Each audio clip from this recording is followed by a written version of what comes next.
The Bible. Is it hard to understand? When it comes to reading the Bible, the first thing that comes to mind is the fact that this is the Word of God. The seals have been broken, and the truth is here. And when we go throughout the scriptures, when we go throughout extra biblical records, we find that the language that God employed, that He used to create the heavens and the earth, was the Hebrew language. Christ said, I came for the lost sheep of the house of Israel. But yet no one, no religious leader, no religious church out there anywhere can now identify the 12 tribes of Israel. Can we? God is quite simple, but it seems as if man makes understanding Him hard. What are those mysteries? The truth of your book and the truth will make you free. The Hebrew and Bible Academy, you're invited.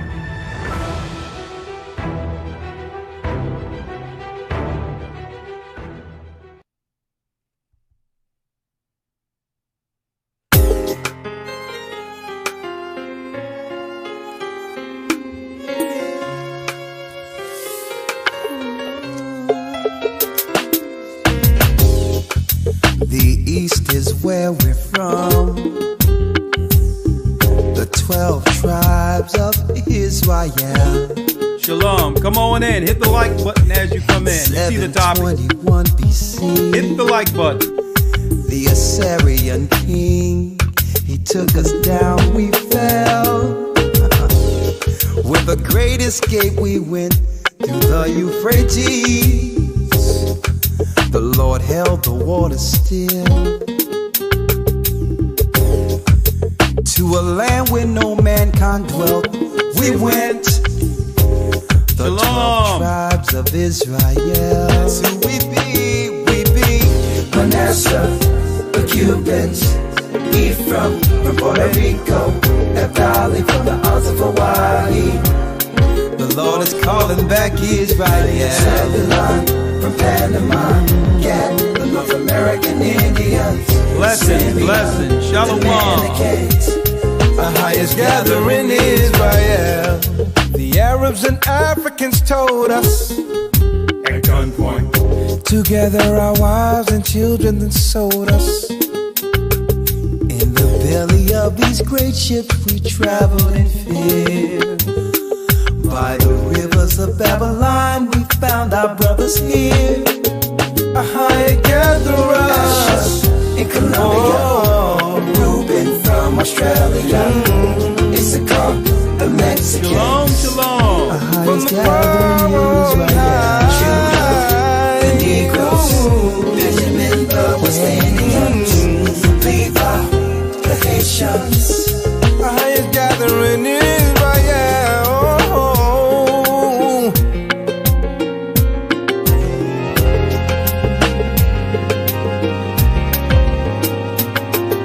Shalom.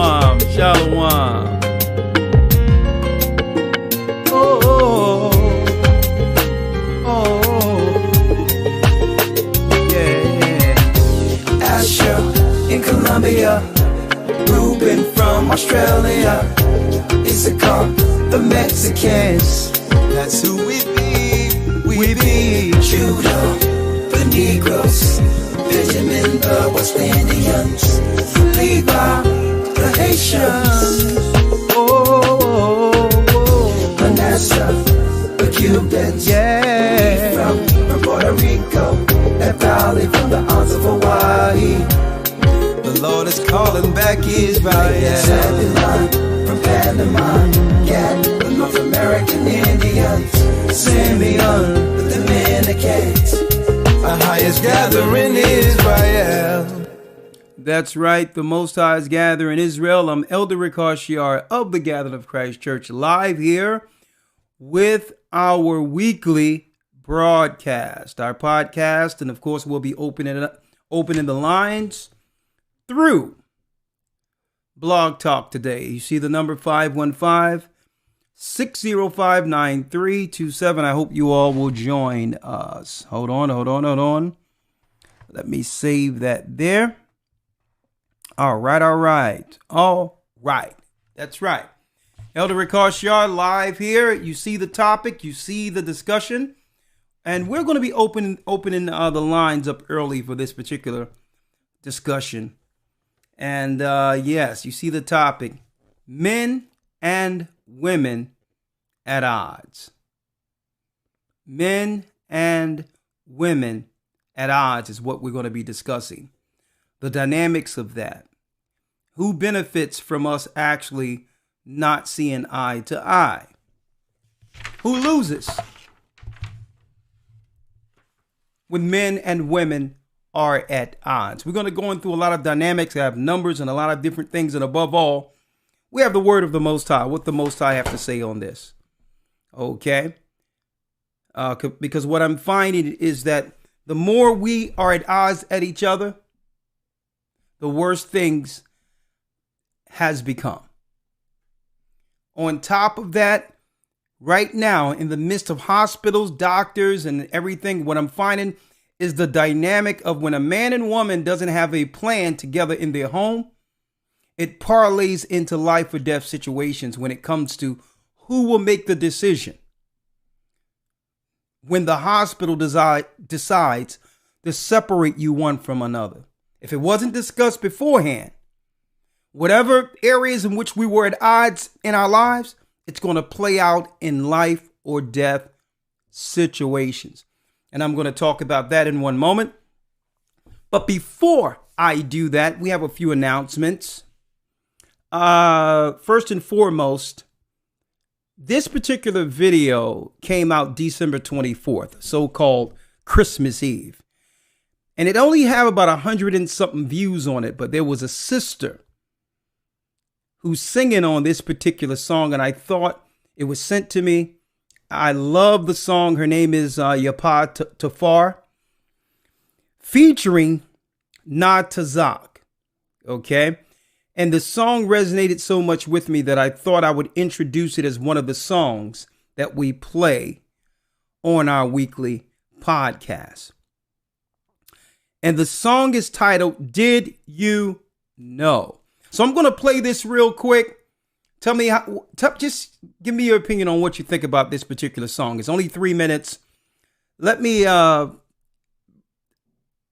us listen to this together, and then we'll go into the broadcast. Did You Know by Yapa Tafar.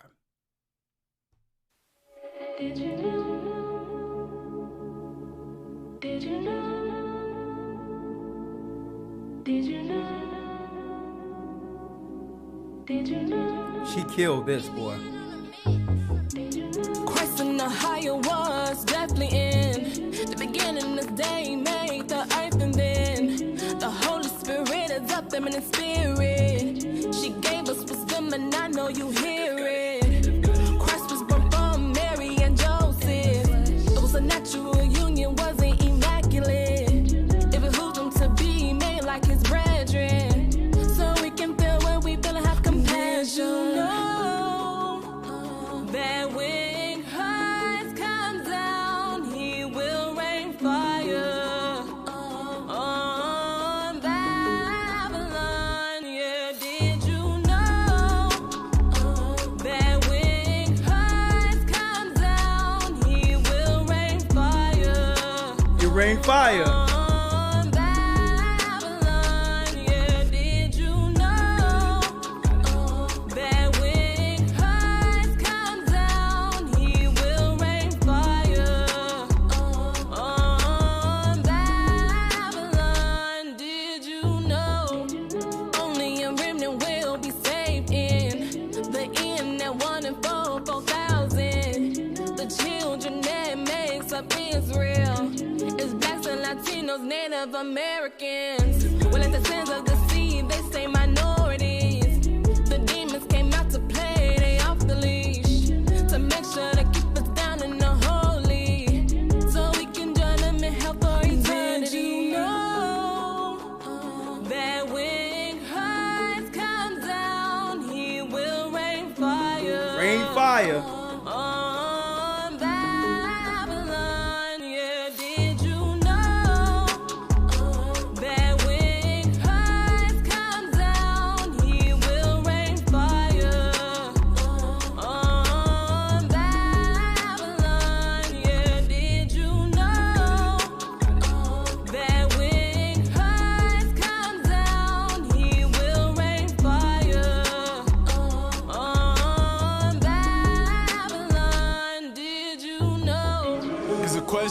sight teaching us a lesson. In the Sunday church, and read the curse. All we talk about was a blessing. What an offering goes to the pastor and the deacon and the reverend. We still under oppression. Being Israel is our weapons. I get a prize to the Jews. They're good at serving their God. We think they're telling the truth, but really no, they are frauds. With a real seed out of Jacob. Genetically, that's what makes up. And you laid up with the vanities. Don't go to sleep, it's a wake up. Did you know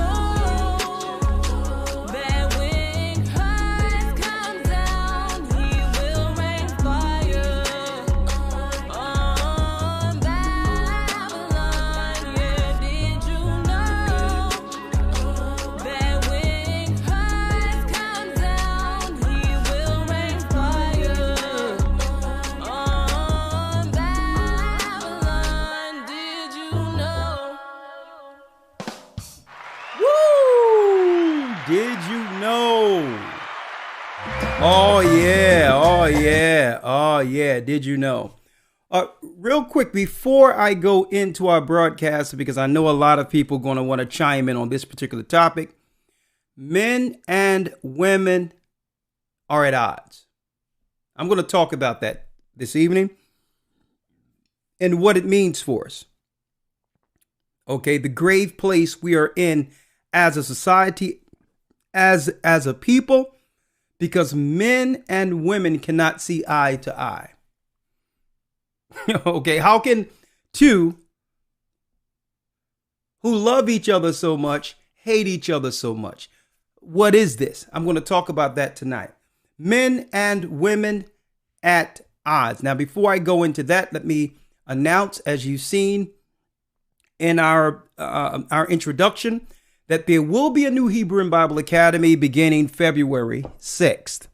February 6th, we'll be going into 12 new lessons. I'm also going to add in a new dynamic with the Finding the Ark of the Covenant, a new lesson. And some people have been telling me that's the best lesson they've ever heard in the academy. Hey, okay, I wish his teaching what the Most High have given us, but we're going to take that dynamic, Finding the Ark of the Covenant in the academy. And also we're going to be going into how will Christ gather us to the wilderness.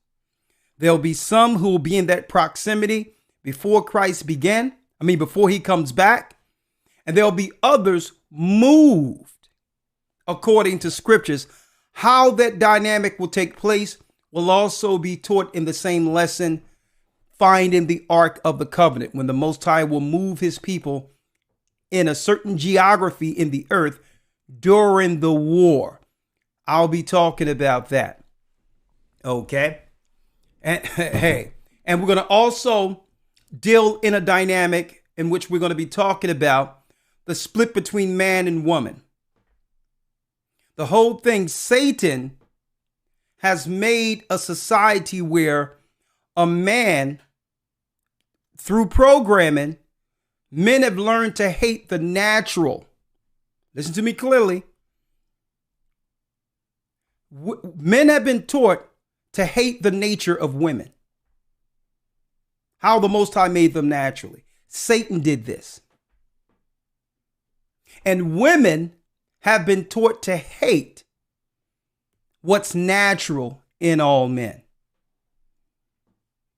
Satan has been studying us since Genesis, since the beginning. So he turned a dynamic through psychology where we would hate what's natural about either other side. We're going to be talking about that a little bit tonight, but more so in the split between men and women when we go into the spiritual dynamic of the power of men and women when we are operating in our natural state as the Most High intended. I'm going to be going into that and more in our new Hebrew and Bible Academy. I hope you all will participate February 6th. 12 new lessons, we have a lot of brand new lessons, 12 weeks of serious information. I hope you'll join us, okay, starting February 6th. Now, if you're interested in that, okay, let me type in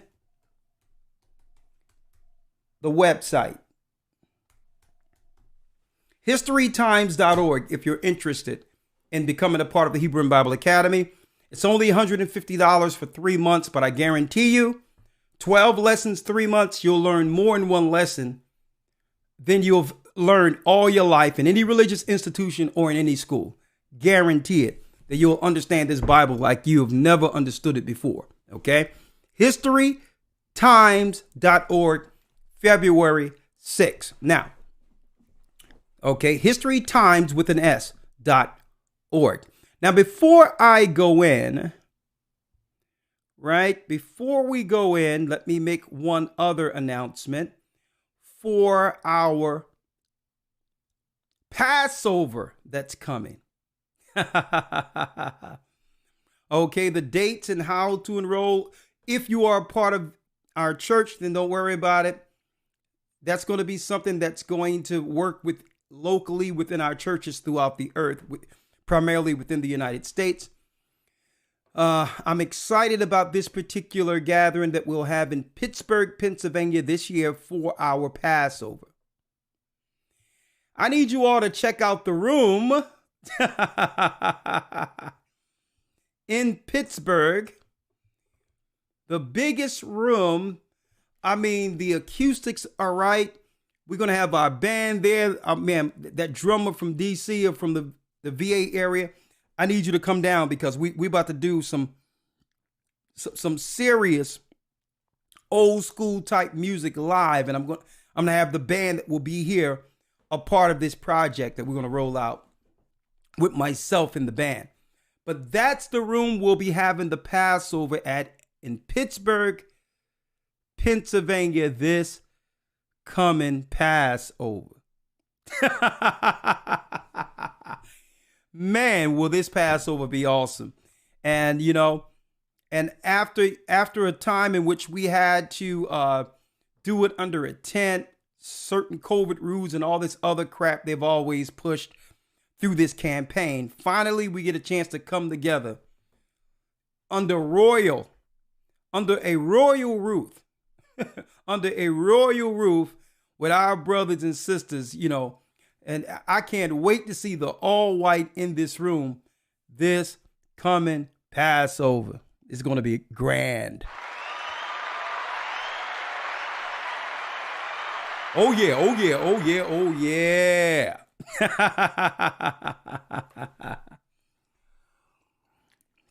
All right. Elder Lawyer. Let's start the broadcast. We've been waiting. We have right now about 1,900 people in. You're doing great with the likes. Hit the like if you haven't already.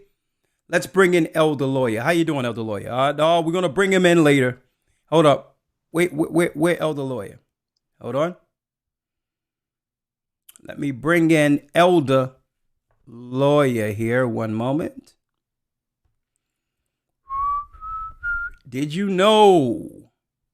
Did you know? Elder Lawyer, how are you? I'm doing well, sir. Shalom. Right now, Elder Lawyer, and I thought I would start it off with us in a dialogue. Hold on, something is wrong with this. Okay, this is fine. I thought I would begin this particular broadcast in a dialogue with you. Okay. All right. Men and women at odds. Now, on the screen, I'm going to pull it up, Elder Lawyer. You'll probably see it on your side. On the screen, there's two, I would say, polarizing influencers. At the top, we have Kevin Samuels, right? At the bottom, we have Oprah Winfrey. Two influencers. Now, all in all, the Bible says, even the Most High says, Elder Lawyer, my people are like sheep. Which means even though there's a dynamic in which we think for ourselves, there is an impressionable spirit that are within our people that can be led if someone convinces that their ideas are beneficial, right? Men Absolutely. and women are at odds. Now, for years, for decades, one of the greatest influences of our community have been more so leaned towards the what you would call woman dynamic, right? More so the women through Oprah and all that really have been the driving force when it comes to the dynamic of how we make decisions in our community, right? At first, we thought that she was a Christian. She came in sideways as a Christian to pander to the people in our community who were predominantly what? Christian based, right off the slave ships. Only to find out that she was a New Ager, that she had ideas that aligned opposite of God's, the Bible's, the man and woman dynamic according to the Bible. She came in dishonest, really against the dynamic of a man being in a position of power and a woman naturally submitting to that man. Right? That was one dynamic. Now we have another dynamic. Right? The other dynamic we have today, who rolled on the scene through the internet during a time where the majority of people were home during the lockdowns, and Kevin Samuels came on the scene where no one could go anywhere. So obviously he was able to take advantage of that particular space when the majority of people were home on the internet, not working, doing nothing. Kevin Samuels came on the scene, which is a polar opposite of what we were used to hearing as men. Right? Now, not that I agree with everything that Kevin Samuels says, but there's one dynamic about Kevin Samuels that's true. Kevin Samuels says what a lot of men might think, but bite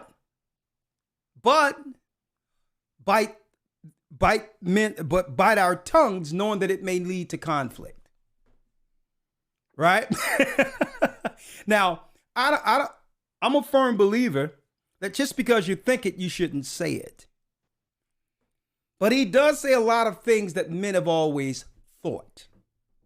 Right? So that's another dynamic.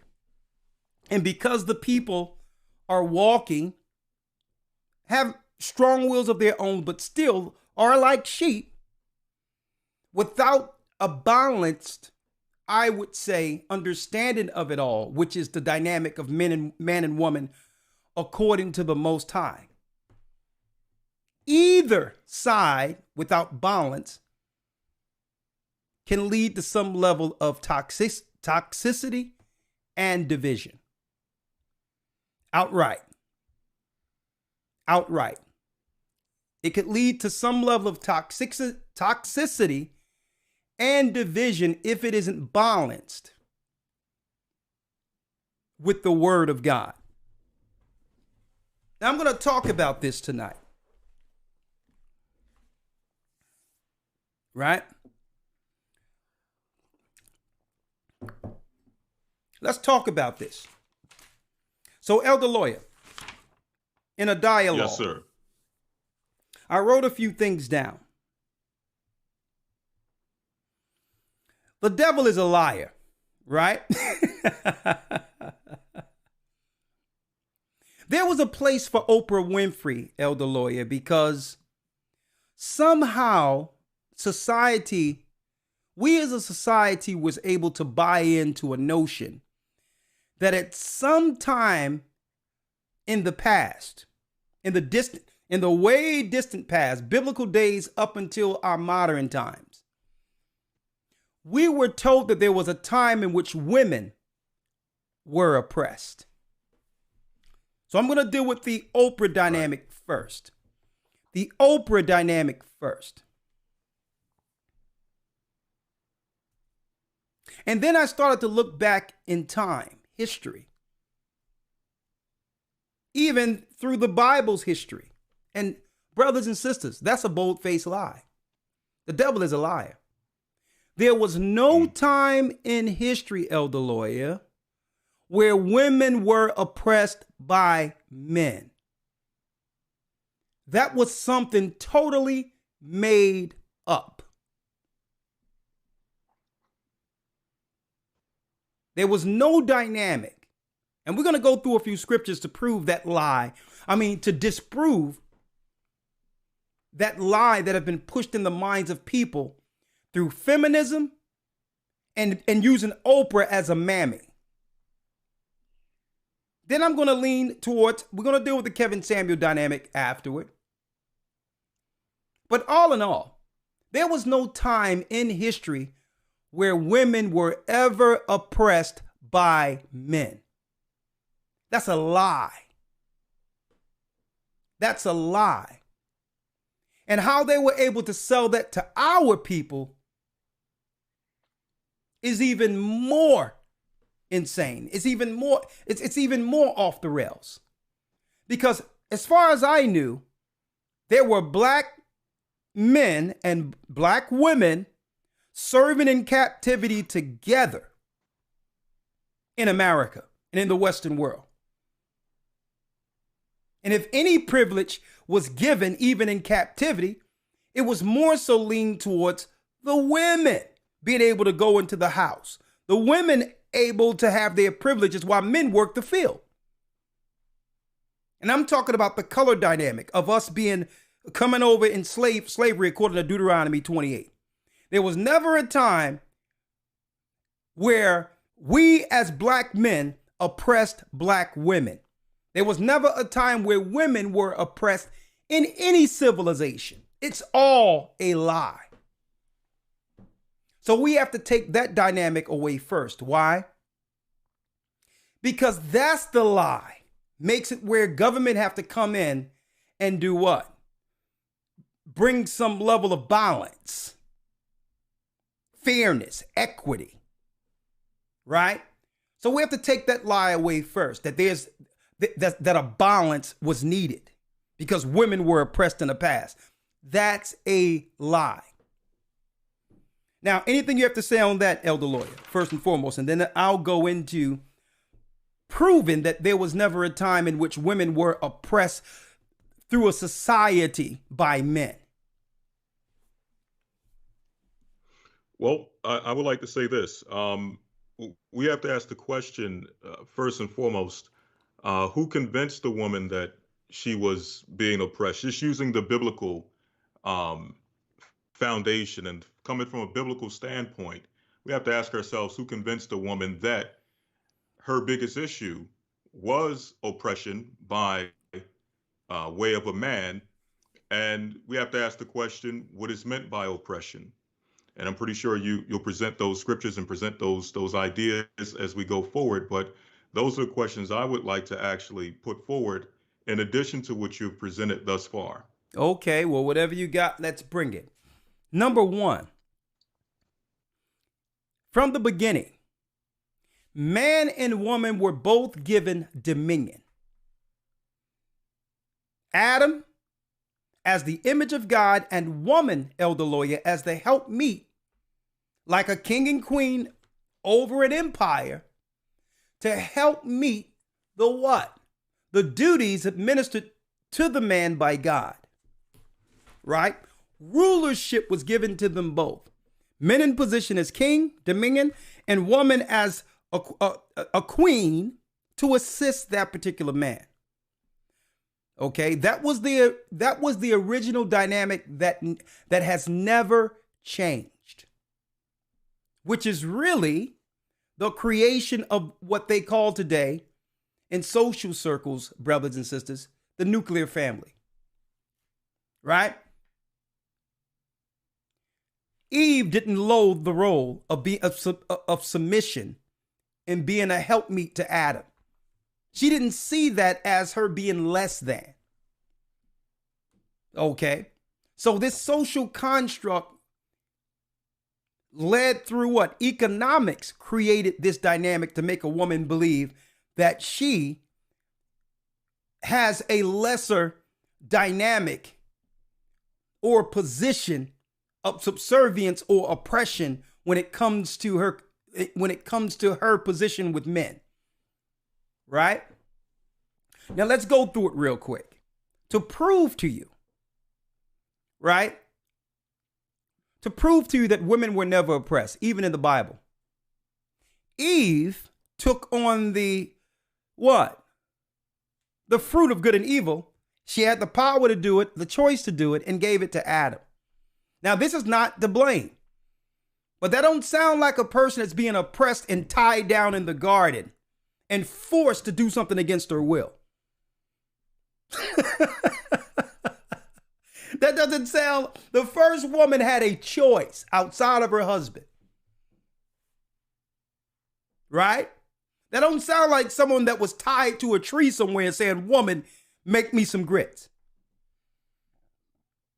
So we have to understand why does society push that type of dynamic? In biblical days, women were just treated like dirt. They were raped. They were this. They were that. Even in a free society right now, almost every day I hear a story where sisters are lured away, sisters, and being killed by white guys and all that. Being raped, being left, being found. Till this day, with all of our advancements in a society to make men and women equal, women are still vulnerable. They're still being hurt, being lured off and being harmed. So they make us believe that them bringing forth this equality stuff they're pushing, that it would make a safer environment for women.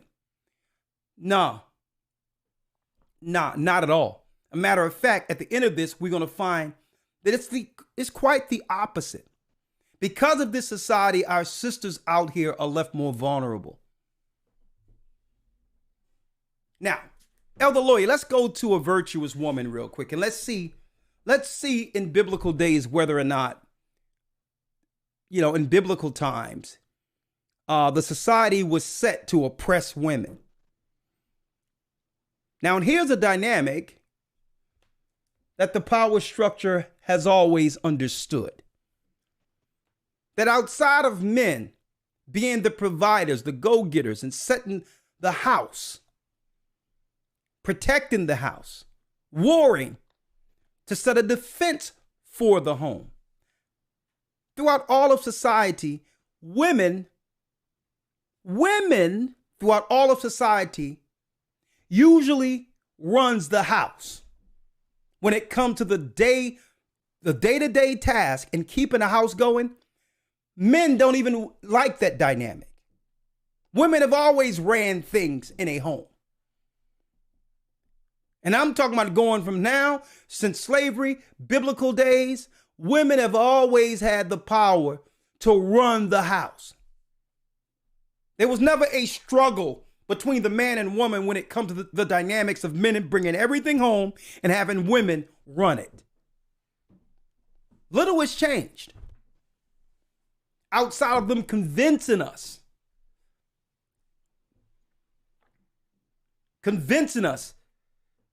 the dynamics has changed. Right?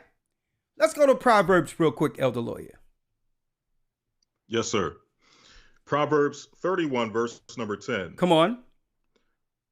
Who can find a virtuous woman? Now, the Bible is saying, who can find a virtuous woman? Now, this is biblical times. Right? Biblical times. Now, America in the Western world would make women believe that women were treated like animals before the advent of feminism. That they were treated like second-class citizens. Folks, all of that was a lie. The Bible states, who can find a virtuous woman? Now, this is the nature of a woman. Is what the Bible is about to highlight for us all. The nature that the power structure ruled by Satan always knew existed in women. Now check out the duties of a woman. Read it. Who can find a virtuous woman? Come on, Elder Lawyer. Who can find a virtuous woman? For her price is far above rubies. Come on. Verse 11. So first The of all, heart of her lawyer. So first of all, we have a place in the Bible, old time Bible, where the Bible is honoring the position of a woman. Does that sound like oppression in biblical times to you? The Bible says this particular woman is worth more than rubies. Right? Come on, Elder Lawyer. Yes, sir. Verse 11. The heart of her husband doeth safely trust in her, so that he shall have no need of spoil. He shall have She no will do need him- in spoil. Why? Because the wife is at home at all times, strategizing a defense to make sure what he brings in the house is protected. The more her home accumulates, the more she sit with a security type of mind to let the husband know, listen, you can't have him come over. The last time he came over, he did this in the house.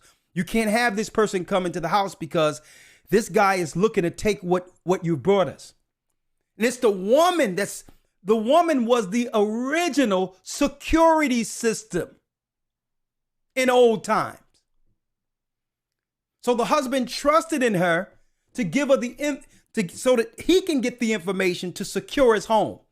The woman was the original security system.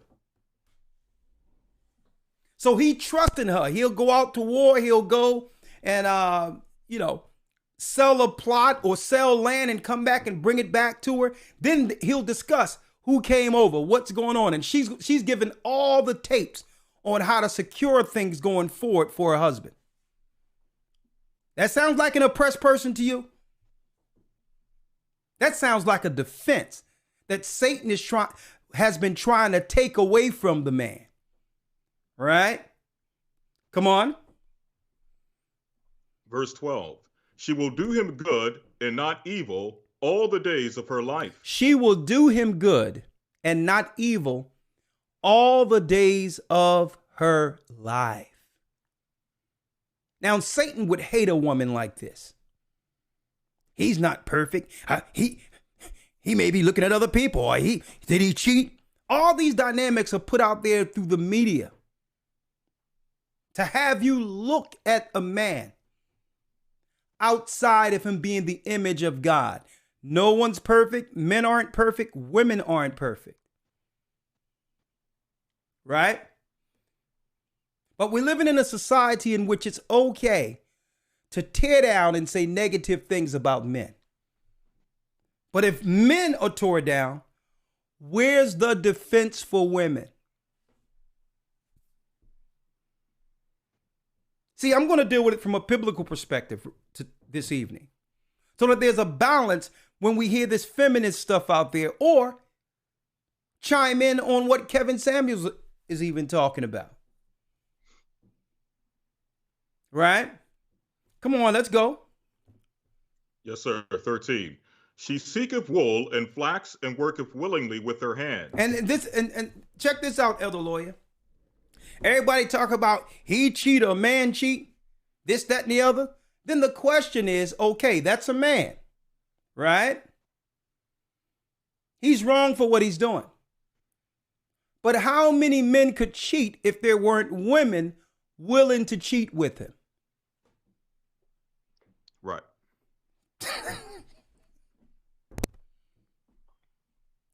Right? That's a dynamic that's seldom discussed. That in order for someone to cheat, it had to be, if a man, cheater, Oprah and all this, there had to be a woman out there who said, you know what? I'm okay with it. Right? But what's left out there is an imbalance. A negative left out there, a stereotype left out there, that men are bad. Finish reading, Elder Lawyer. Yes, sir. Verse 14. She is like the merchant ships. She bringeth her food from afar. She does She what? ariseth. She seeketh wool and flax and worketh willingly with her hands. She is like the merchant ships. She bringeth her food from afar. She bringeth her food from afar. When a man come home, a good man that have provided for his home, guess what? There's very little questions concerning, or very little times where he's asked, "What's for dinner?" Or what dynamics it took for her to make the house smell good on the way of him coming in when it came to that food being cooked on the oven. Only thing he did was go out and do what? Take down and provide the resources.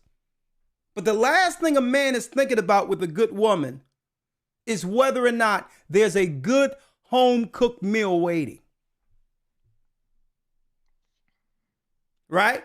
Does that sound like an oppressed woman to you, folks? They're trying to make you not go into the Bible, make you believe that that's all the bad stuff, because the only time they would like to actually highlight something in the Bible, they would like to highlight women's position in the Bible negatively by going straight to submit. When there's a lot of things in the Bible women loved doing, that's not highlighted in our society. I'm going to tell you why in a moment. There's a lot of things in the Bible that made women happy when it comes to their nature, doing the things that they were born to do naturally according to God, made happy women. Elder Goddard has stated, if women were oppressed, they would be in chains right now, because men have the ability and strength to subdue them. That's a good point. If women were oppressed, they would be in chains right now because men have the power to do so. But I'm going to hold this off because there's a dynamic that I have here that I want to talk about. Elder Goddard, just hold off for one moment. Because the piece I wanted to go in here is they're trying to get women out of the Bible by making women believe that women were oppressed, dogged out, and raped by men, during biblical times. And that's a lie. Women were happier in biblical times. And they didn't have a problem submitting. Why? Because we created an environment where a woman could be feminine and operate in her nature. Women were happier in biblical times. Come on, other lawyer, finish reading. Yes, sir. If I could mention this real quick, not to put the cart before the horse. Even with the people highlighting and pointing out the term submit and how the Bible speaks about submission, submit. Rarely do they go into the actual context of the scriptures that pertain to submit. And I don't want to put the cart before the horse. I know you're probably going to go to a few of those scriptures, but even submit, that concept is given within context. And yes. We'll read some of those a bit later. Yeah, but I'm glad, and we're going to bring that forth, Elder Lawyer. But the whole thing, they would like to bring a negative connotation to the word submit. Submission is not a bad word. Christ submits to the Almighty. We submit to Christ. Men submit to Christ and doesn't deem that some form of weakness. Submission is synonymous with a level of humility and love. Okay? And usually, if a woman submit to a man, she receives levels of submission from him. Bills are paid. He's dealing with his marital duties. Yeah. And by the way, women enjoy that as much as, if not more than men. So there's level of what you would call compromising that can be a form of submission when it comes to men. When it comes to what? His obligation to a woman. But for some reason, you know what they did, Elder Lawyer? They redefined the biblical submit and deemed that a form of weakness. So that when women hear submission, automatically something triggers in their mind like some type of hypnosis where I'm not weak. Right. Not realizing the power of submission. The power of submission get a man naturally to do everything a woman wants from him. So Satan have taken what? One of the greatest tools a woman can have in her what? Her femininity toolbox. By being submissive and vulnerable, that lends to a man having to compensate. Hold on, let me get the door for you, baby. Because you left that space open of being vulnerable. Oh, let me get the door. Oh, no, you don't have to walk that way. There's a puddle there. Go this way. Right? You're leaving space for a man to come in with his masculinity and serve you. We drop a lot of this going to be in our academy, Elder Lawyer. I wrote down some of these dynamics I want to drop because a lot of what we're saying is a class. But we're giving you some tidbits, folks, especially with these sisters out here. You have to realize you've been lied to, and through that, there's no chivalry anymore. You're wondering where the chivalry is, where a lot of men don't find space to come in and bring forth chivalry under this new environment of feminism. But let's go back to Proverbs, Elder Lawyer. Yes, sir. Verse 15. She riseth also while it is yet night, and giveth meat to her household, and a portion to her maidens. Read that again. She riseth also while it is yet night, and giveth meat to her household, and a portion to her maidens. And she do what? She not only looks out for her husband, she look out for the other women that's in her family. The people who help her, her girlfriends and all that. She's looking out for everyone. But guess who's giving her the resources to do so? Well, not only can she look out for the house, she can look out for others, women in her family and others. Why? Because the man have provided the resources. Now, this is the virtuous woman the Bible is speaking about. She take care of the house. She makes sure the food is cooked. And you know what? Rarely does she seem spent or out of it. She's in her nature doing all these things in a day, but still keep herself up, still keep herself looking good. But now, under this new feminist movement, which is really turning a lot of women, in a society to, I'm not going to talk about that. Let me put it this way in a nutshell. It's turning women against their nature. Women weren't meant to be hard. Women were made to do everything we're reading about in Proverbs. Take care of the home. Look out for others. Make sure food is on the table. Relish in the position of having a man and serving a man without being deemed weak by others. Read on, Elder Lawyer.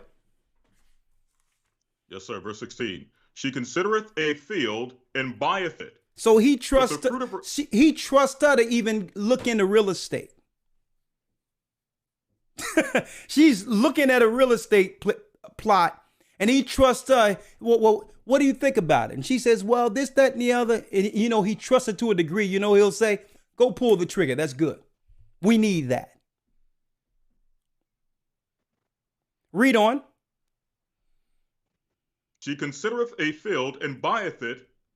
With the fruit of her hands, she planteth a vineyard. She has a green thumb.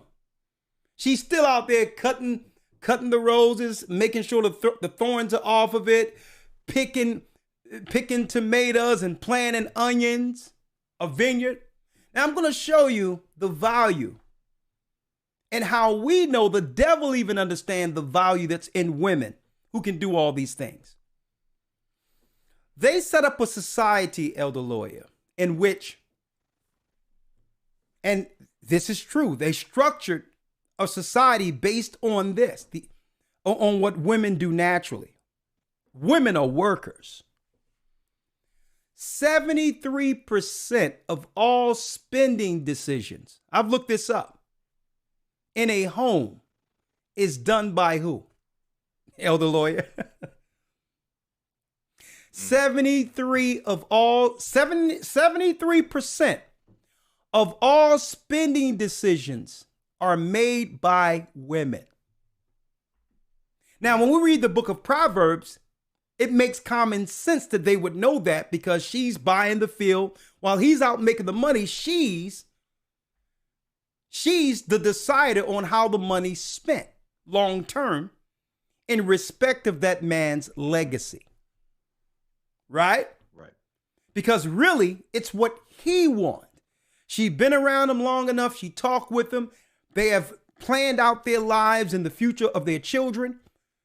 So he can trust her to make those decisions, because those decisions will benefit him, her, and the future of that family. That's what it's talking about in the book of Proverbs. So the devil will look at that and say, you know what? If she's making all these decisions and 73% of what's being spent in the house is through her, it'll benefit our economy to put her at odds with the man, because the money goes back in the economy. Right.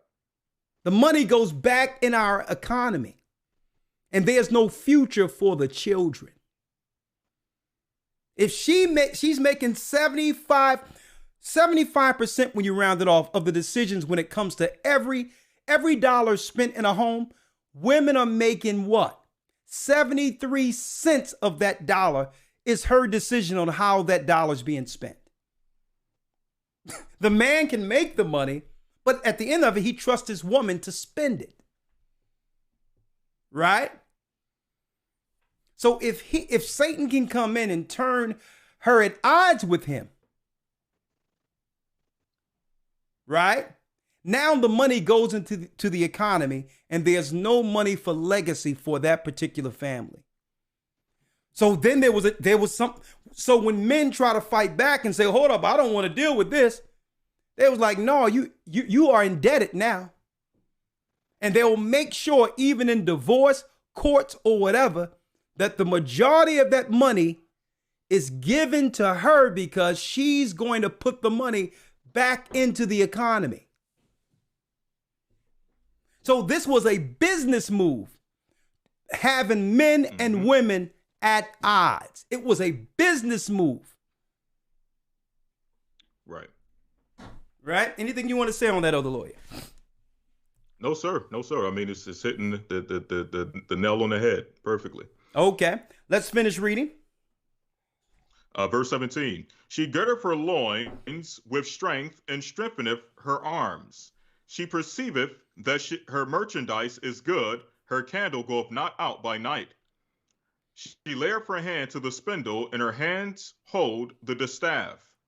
She stretcheth out her hand to the poor, yea, she reacheth forth her hands to the needy. Come on. She is not afraid of the snow for her household, for all her household are clothed with scarlet. She maketh herself coverings. And she makes sure all of her children clothing is clean. Even when I was growing up, I mean, we lived in a poor neighborhood. But I tell you what, there was never a time where I went into the drawer where I didn't see my dresses and all that. I didn't see my underwear all laid out. as far as I'm concerned, you know, some magical person would come and just make sure all that was put there, and all I had to do was look into the drawer, and it was there. And this was at a time, brothers and sisters, where if the washing machine didn't work, my mother was using washing boards. Okay?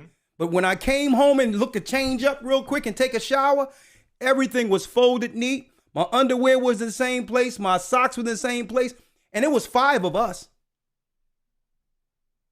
It was 5 of us. That means this woman was working. She made sure that her children were going to have clean clothes, and that there'll be no holes in their clothes. And you know what? Not once did I see my mother complain when they're using washing boards. And we're living in a time where there's washing machines, Elder Lawyer. Right. Washing machines and modern technology, and everyone is saying they wore out. I don't want to do no housework, when really the housework is done for you. The dishwasher you have there. We didn't have dishwashers growing up. Washers, dryers. Major technology have given all of us more time to do what? Browse.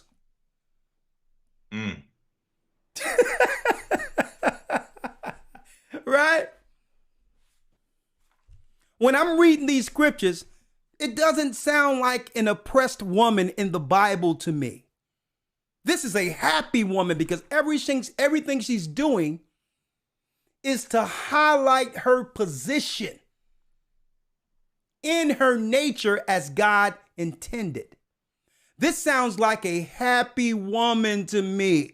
And at the end of the day, her family, her grandchildren, her great-grandchildren is going to benefit from what she's doing right now, because her money isn't going into an economy. Her money is going right back to building a legacy for her family's name. When the last time you heard about that? Doing something for your family's name.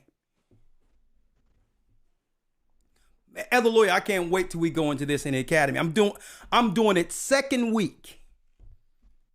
And we're going to be going into this. The nature of a man and woman according to the Most High. It makes men and women happier operating in our natural nature one with another. That's true happiness. That's true happiness. Not being able to tell your friends, here's the pocketbook I got, or here's the car I drive, and all that's, let me tell you, all that's shallow. What I'm reading here is true happiness. Come on, Elder Lawyer. Yes, sir. Verse number 21. She is not afraid of the snow for her household, for all her household are clothed with scarlet. Come on. She maketh herself coverings of tapestry. Her clothing is silk and purple. And she looks, and on top of that, she's cooked, clean, she buys a field, she do all that, and at the end of the day, she still looks good. You wouldn't have known she did all this work all day. She still looks good. At the end of the day, the man come home, she's like, well, okay. All right. Hey, baby, everything is fine. The children are asleep. She's still looking good and able to operate in her duties with her husband also. But today, they'll make, Elder Lawyer, they'll make you believe, they'll make women believe today that what we're reading was oppression. That there was a need for society to come in and bring some level of equality. If anything, they took away from the happiness of the woman with the feminist movement. They took, Oprah and all of them took away what was natural. Happiness that was once really a norm within our society, because we didn't need a lot of money to be happy. We came here on the slave ships. It wasn't about money with us. It was about family. It was about family. It was about God. It was about Christ. Now, we have more money than we've ever had since coming to the Western world. But look at our family structure. Look at our homes. Look at our community. Money doesn't make a person happy, folks. What we're reading is true happiness. When a man and woman is able to work together in their true nature. Go ahead, Elder Lawyer. Yes, sir. Verse 23. Her husband is known in the gates when he sitteth among the elders of the land. She maketh fine linen and selleth it, and delivereth girdles unto the merchant. Come on. Strength and honor are her clothing. Strength and honor are her clothing, and she shall rejoice in time to come. She shall rejoice in time to come. Come on. She openeth her mouth with wisdom, and in her tongue is the law of kindness. She looketh well to the ways of her household, and eateth not the bread of idleness. And she eateth Her not children- she eateth not the bread of idleness. If it isn't benefiting her home and bringing a positive light to her husband, she's not entertaining it. If it ain't beneficial for what these two have planned for their homes, a woman isn't entertaining it. Why? Common sense. You're only as strong as your weakest link. You're only as strong as your weakest link. So if a man is out there talking negative on his woman, what does that say about him? Well, listen, she's your helpmeet, dude. Both of you are weak. Because you have given me some insight on how to take down your home with your negative. Now, hey, you got a problem with her? You're opening the door for others. Man and woman will always have issues that they would discuss to come to solution. But a man is not supposed to speak negative of his woman in public. There's somebody out there looking at it and say, oh, okay. So now I can come in with some conversation, and vice versa.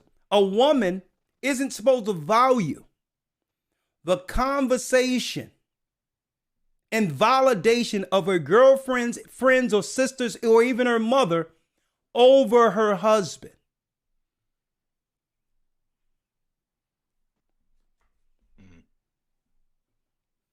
Because a woman will talk all this negative about a man, and what other women are seeing is all the providing he's doing for you. And there's some women out there that are straight cutthroat. They're like, hey, she got a problem with him? Hey, man, let me get up in there. I'll be totally satisfied with what that brother is providing. This is how a lot of women be thinking. And they'll sit there and shake their, I don't know how you deal with that, girl. All of that. Just so that she can move you away further enough to get in, to benefit from what you were overlooking.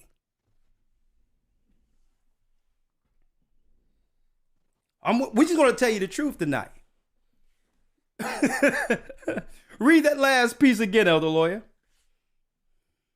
She openeth her mouth with wisdom, and in her tongue is the law of kindness. She opened her mouth with wisdom.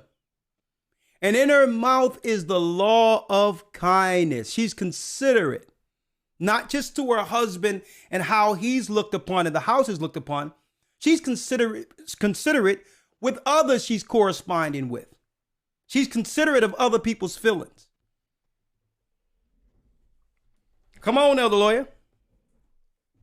She looketh well to the ways of her household, and eateth not the bread of idleness. Come on. And she eateth not the bread of idleness.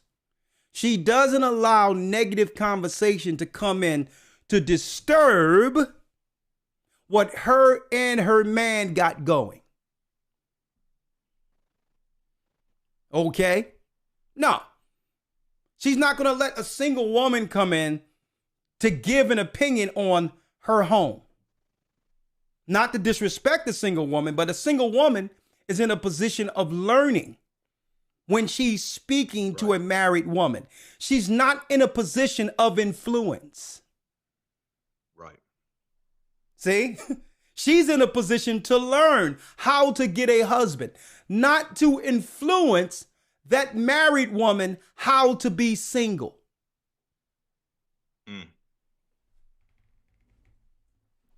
I don't know, lawyer, maybe we dropping too much tonight. I don't know.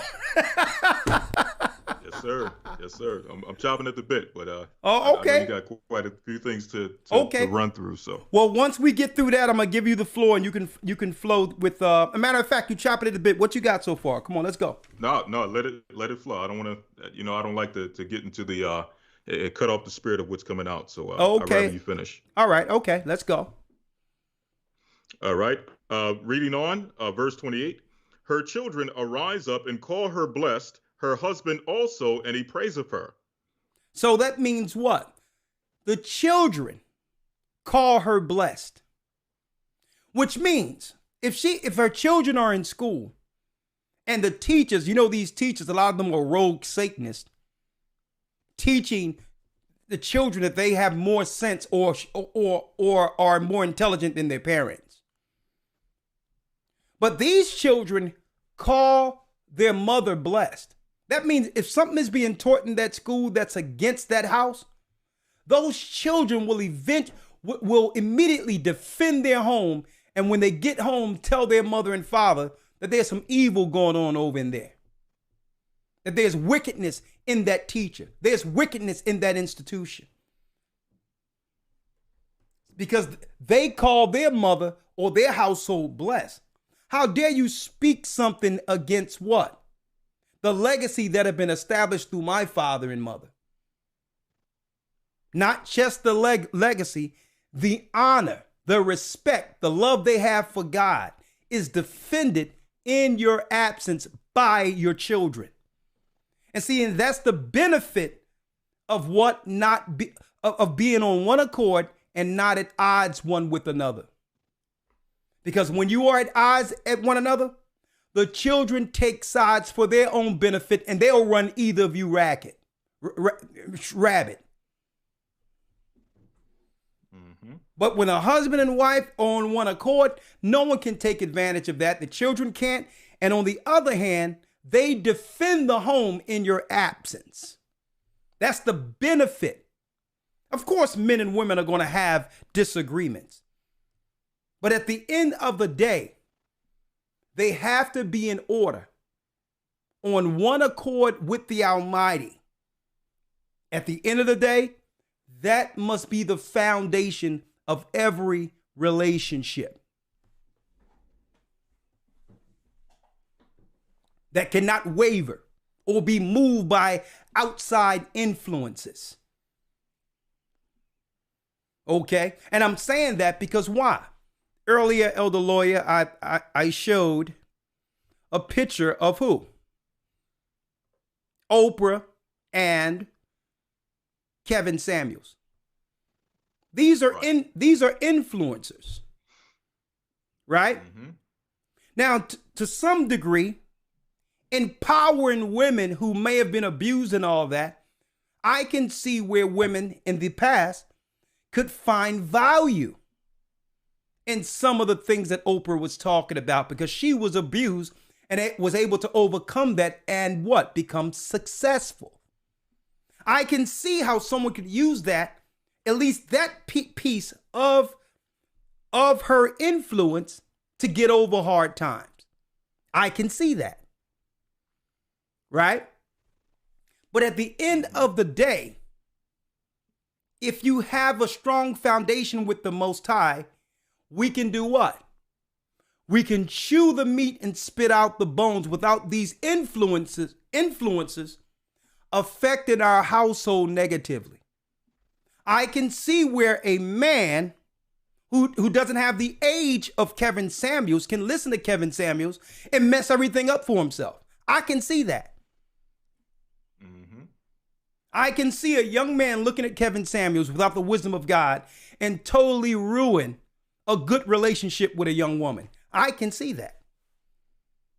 Mm-hmm.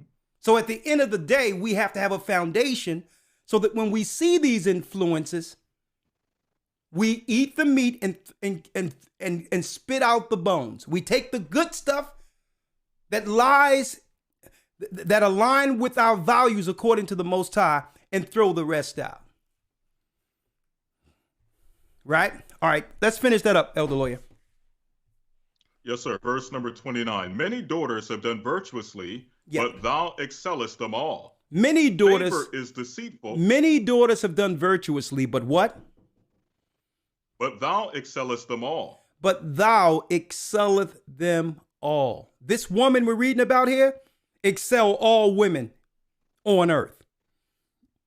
It's not about how much she's making, not about her being a boss. It's not about none of that. You know what? It's all about the relationship she has with her husband. And that, you know what? And that's enough for her, because it's enough for the Most High.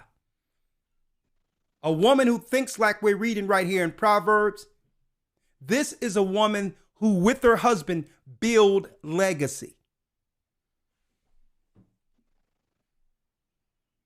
At the end of her life and the end of these women, other women life who's just flying with the wind, at the end of either life, at the end of it, you're going to find that woman, that virtuous woman we read about right here, has accumulated more. Using honor to accumulate it. Right? Come on, Elder Lawyer. Hey, chapter verse, sir. Elder Verse Lawyer, where you number- left off at? Proverbs 31, verse 30. Favor is deceitful, and beauty is vain. but a Hold woman up. that feareth Read the that Lord- again. Read that again, Elder Lawyer. Favor is deceitful, Favor- and beauty is vain. Favor is deceitful and beauty is vain.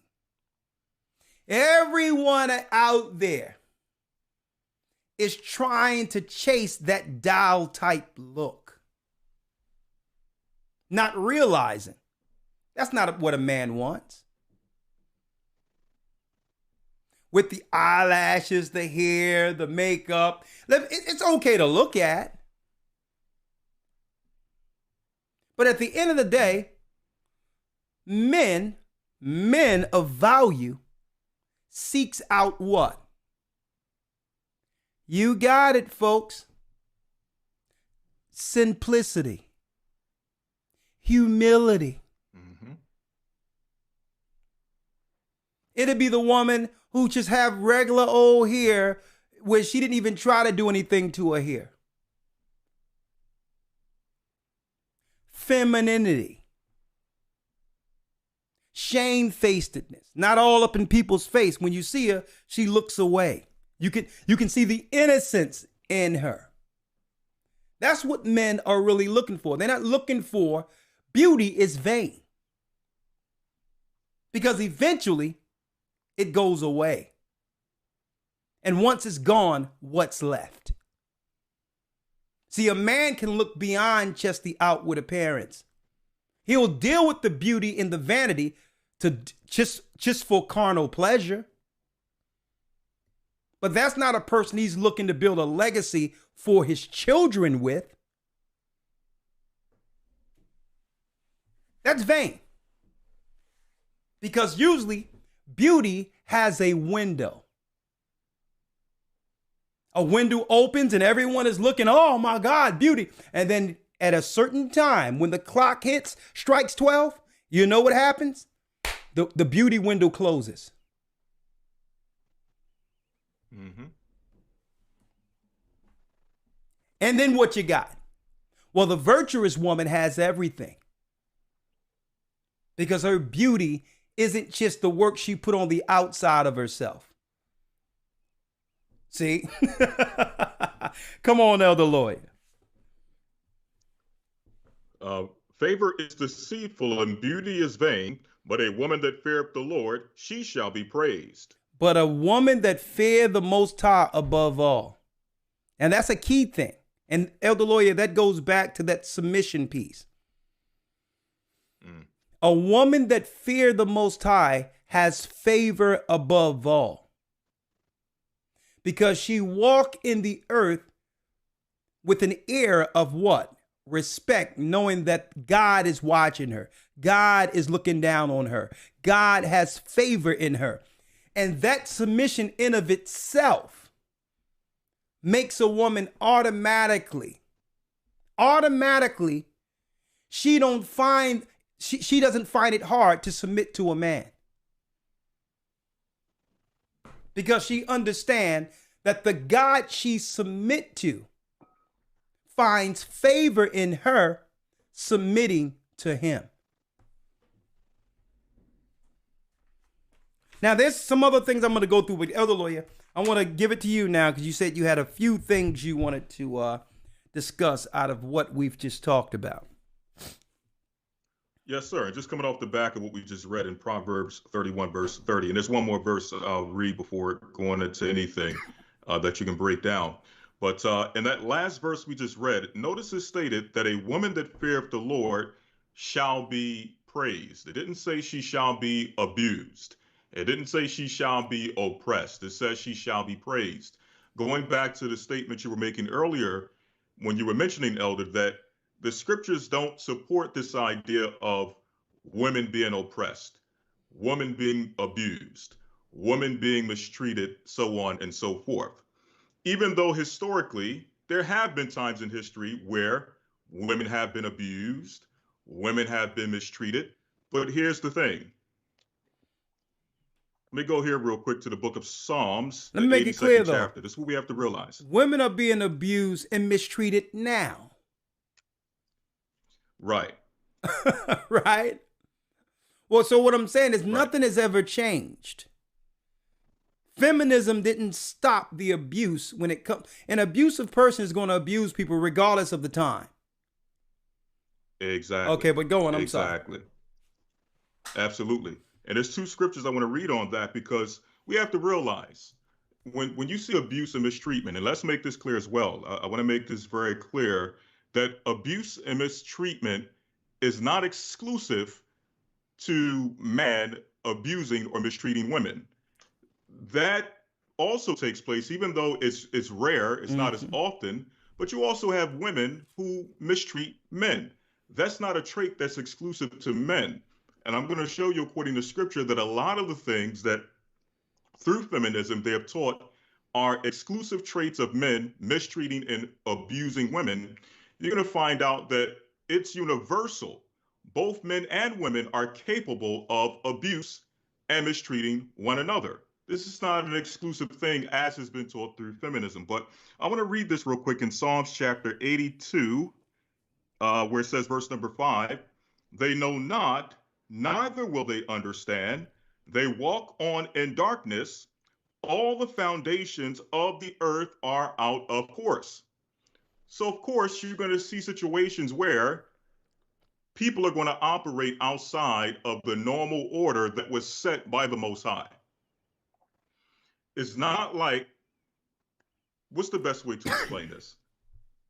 People think that because either you have a little bit of knowledge or understanding or what have you, or even sometimes when we go through these lessons, you have people who state in the comments, well, I did this, I did that, I tried this, I tried that, and the person I was with, or the man I was with, was still wrong. He still went outside of the relationship. He still was this, he still was abusive, he still was that. Well, you have to realize that we're not living in a perfect world. The scripture says that the world is out of course. So yes, you're going to get situations where people are operating outside of the instruction of the Most High. That is not an excuse to adopt and accept some of the philosophies of feminism, where it's ultra anti-submission, ultra anti-order established by the Most High, ultra anti-traditional family because of the fact that you were mistreated. Well, the reality is that 9 times out of 10, based on the fact that the world is out of course, Satan is running the earth is given into the hand of the wicked, and the majority of the population is following the way of the wicked. You are going to get mistreated. You're going to see mistreatment. You're going to see abuse in some cases. That's not an excuse. As the scriptures say, make not haste in a time of trouble. That's not an excuse to run away from what has been established by the Most High for order, for family, for husband and wife, because you were mistreated. Okay? Another scripture on that point, Romans, the 1st chapter.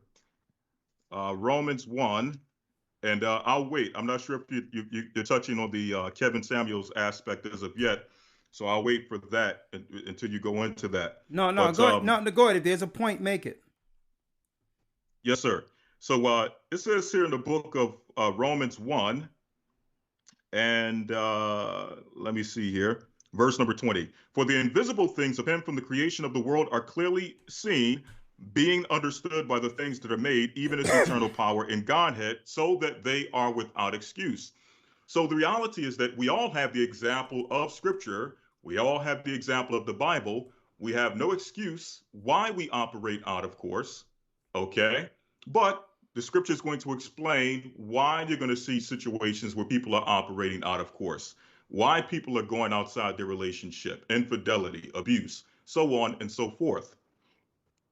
Verse 21 says, because that when they knew God, they glorified him not as God, neither were thankful, but were vain in their imaginations, and their foolish heart was darkened. So what happened?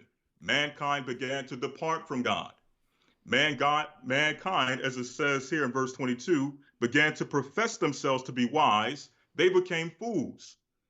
So what are you going to see? You're going to see foolishness amongst men as well as women. If I can read this real quick in the book of Matthew, the 7th chapter. I'm sorry, I'm jumping all over the place.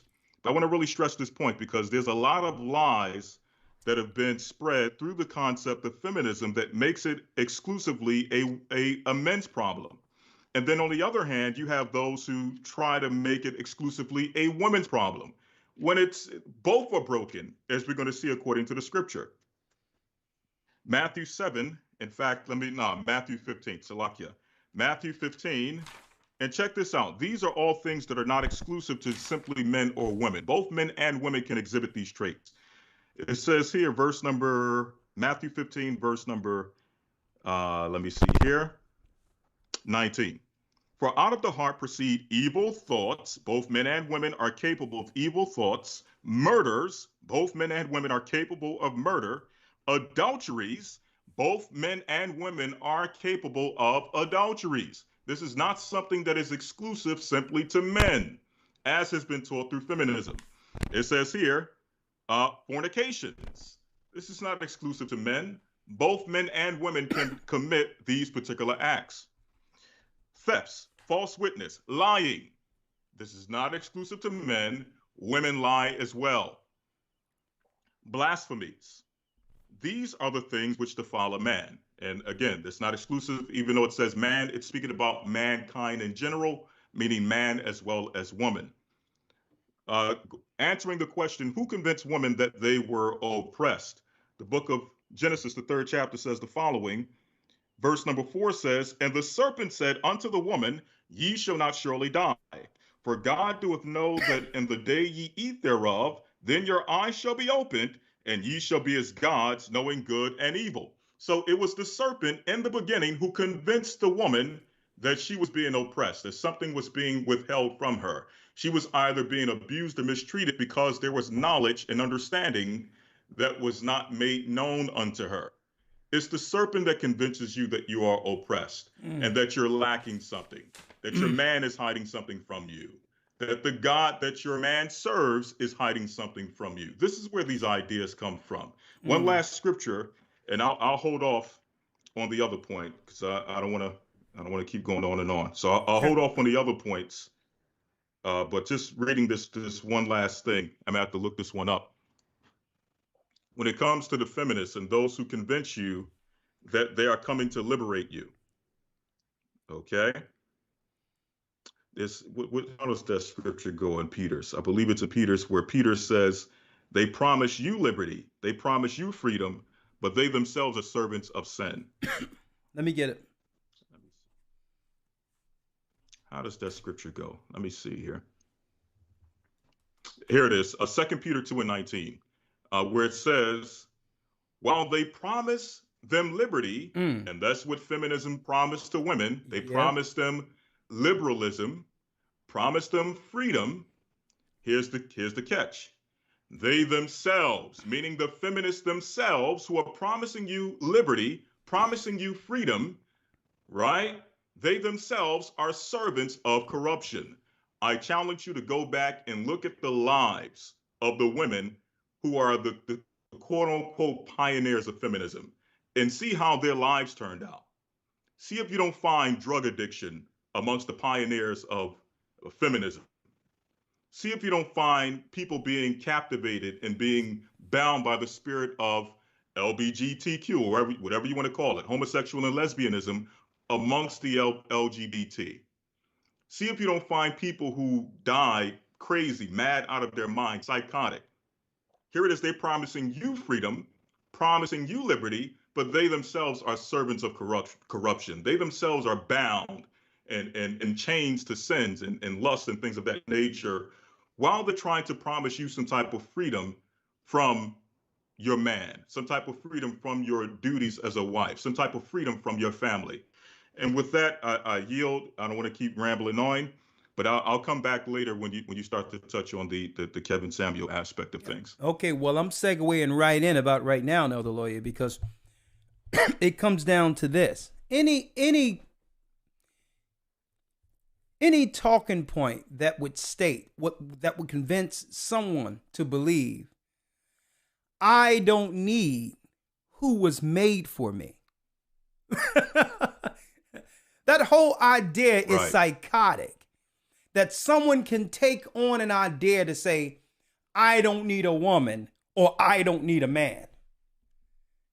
When really, God put us both here together to complement one another, which is really the true example. Before there was any structure as money, it was really the true example of happiness.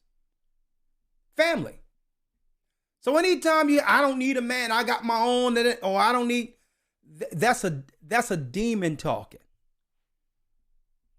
Because it doesn't make any sense. But I digress. I want to get here to men. Usually when men seek out a person to be with, a woman to be with, what is it in this current time, what is it exactly that draws a man to a woman to desire to be with? Elder Lawyer. I'll tell you what it is. Oh, you're asking me? Yeah. Okay. Strictly carnal attraction. Now, I'm going to talk about that in one moment.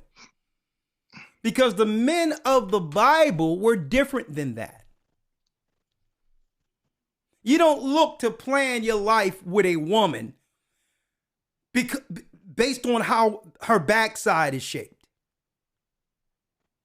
Right. Right? You can't build a legacy off of that.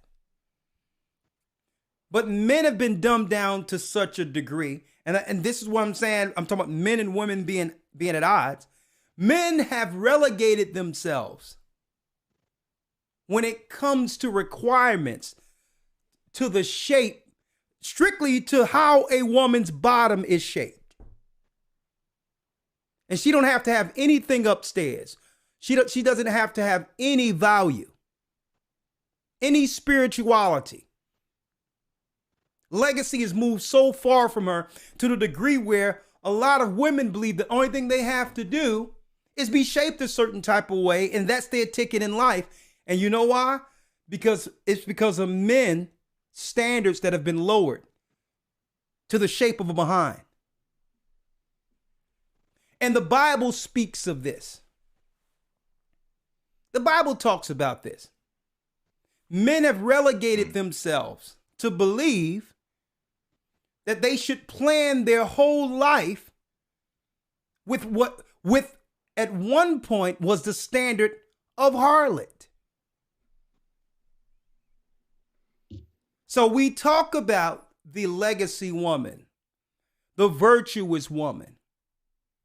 But men have lowered their standards to not the virtuous woman, but the harlot woman. So we're living in a society where women are feeling, this is what I have to become because this is the standard for men now. Elder Lawyer, let's go to Proverbs 5. And then you Yes, sir. wonder, Proverbs. because at the end of the day, when all the feelings are gone, right? When all of the, now you done got all of the carnality out of the way, at the end of the day, here's the person you're with. And now there's struggles, there's battles, there's fights. I didn't know that he was this way. It seemed like everyone presents their best self when they meet someone. But now the excuse to get out of it is the person's changed. No. All of the signals, all of what that person was, that a person supposed to have been examining in that particular individual was there. But it was being ignored because a person wanted carnality. They wanted sex. So the Bible speaks of this. He says, my son. My son. Now, this is God speaking directly to man. Right? Man, if man raised their standard, women automatically would have to do what? Raise theirs. But if a woman don't have to do anything but show body and be sexually attractive, and men are willing to go for it, then what? But if men raise their standard and say, well, nah, I'm going to need the old traditional woman back. I'm going to need a God-fearing woman back. I'm going to need a woman who don't think, who doesn't think in their mind it's some type of badge of honor having body counts on her bed notch. Something that used to be for men. Right or wrong, that was a man thing, not a woman thing. So now, warning, Proverbs 5, straight to the men now. Proverbs 5, Yes, let's sir. go. Proverbs 5, verse 1. My son, attend unto my wisdom and bow thine ear to my understanding, Come on. that thou mayest regard discretion, and that thy lips may keep knowledge. That thou mayest regard For the- discretion, and that thy lips may keep knowledge. Right? So automatically that puts you in a different demographic or a different sphere when it comes to communicating with others. Your conversation isn't down here. Your conversation is always what? With meaning. A conversation of righteousness. A conversation of what? If you're speaking of relationships, when you're around people, you're talking about what? Legacy, family. Read. Verse 3. For the lips of a strange woman drop as an honeycomb, and her mouth is smoother than oil. And now the Most High is warning men about what? Strange women. Women that operate in the spirit of what? Harlotry, the reverse of shamefacedness. And that's what this earth is producing right now. When you look at Instagram, when you look at this, when you look at that, nobody, including and especially women, should be getting so much outside of attention from other places. Because automatically it makes it hard for a woman to settle down and make a decision for the future of her household. It makes the decision so hard. Women usually ask questions concerning everything to make sure they're making the right decision. What happens when they go on Instagram or they go out there on some level of media and garnering all this attention from different people? She don't know who to settle down with, and it confuses the matter. Now she don't know who to settle on, and it makes it hard for her, right? But then men, but getting all this attention, men are out there now trying to get attention from these women who are on what? Social media. The Bible calls that particular woman a strange woman. She's strange. She's not the woman God intended for men. She's the strange woman. She's different. She's a free spirit. And I know that sounds nice in this world, but to God, that's a strange woman because he made woman to be helpmeet to man. And somehow men find themselves, Elder Lawyer, more attracted to these types of women and are frustrated when things come crashing and burning. Okay. Men must set a standard for a humble, traditional woman. And I know a lot of guys, when I speak to them, I'm going to have my meetings on Thursdays and all that, and we're going to talk about it one-on-one with the men. But fellas, the one fault that men have out there is saying, you know what? I'm sexually attracted. I need to scratch that itch. You know what I mean? With the physicality thing. Right. And what we're going to show, brothers, is that, brothers, what y'all don't understand, it tell you in the book of Reuben that women think about physical attraction with men more than men think about physical attraction with women. They lied when they told people men think about it more. That's a lie. So it's time for us to recalibrate that. The Bible tell you in the book of Reuben that women think about physical attraction, family, and getting pleasure more than men. So now men have to take their position and say, well, okay, that's power. That's a power dynamic right there. Now I can set a standard. Because why? I was going through all this believing that the desires I had is more than what they have. That's a power dynamic now for men. To say, you know what? I can wait. I'm going to set myself with the Most High first, build a legacy where a woman would appreciate coming into something. And I'm going to set the standard. And I'm not going to let that physical attraction or that itch take me off of the plan. I'm not going to deal with a strange woman. I'm not going to lower my standard because that's not the woman that will teach the legacy I need in my home to the children. She's going to be more so into what shade of makeup or what style or what pack of hair or what this, that, and the other, or how she's looking on the outside and putting less time into the children like it speaks about in the book of Proverbs, a virtuous woman. That means this traditional woman will be more focused on what it takes to satisfy me and instill the legacy in my children. And then she comes in after that.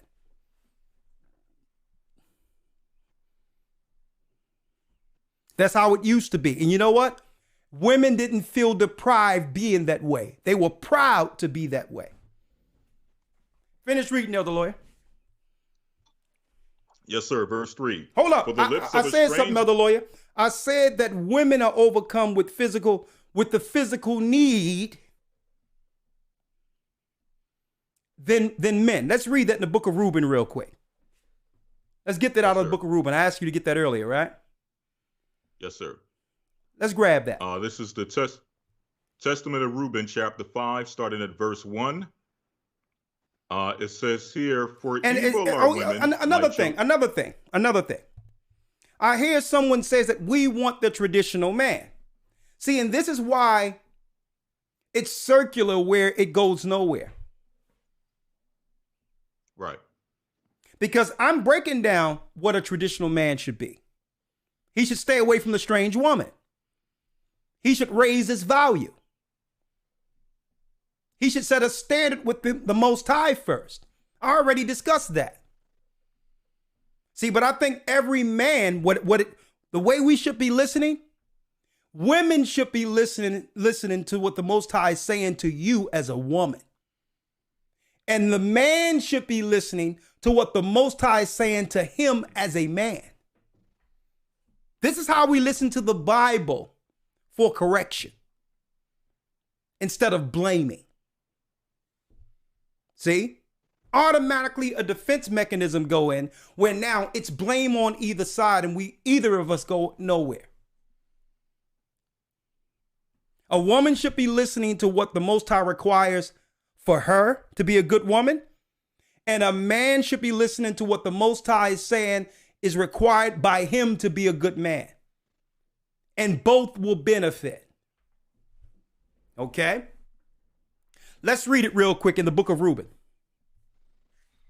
Testament of Reuben, chapter 5, verse number 1, where it says, evil are women, my children, and since they have no power or strength over man, they use wiles by outward attractions that they may draw him to themselves. So it's talking about the spirit of a strange woman.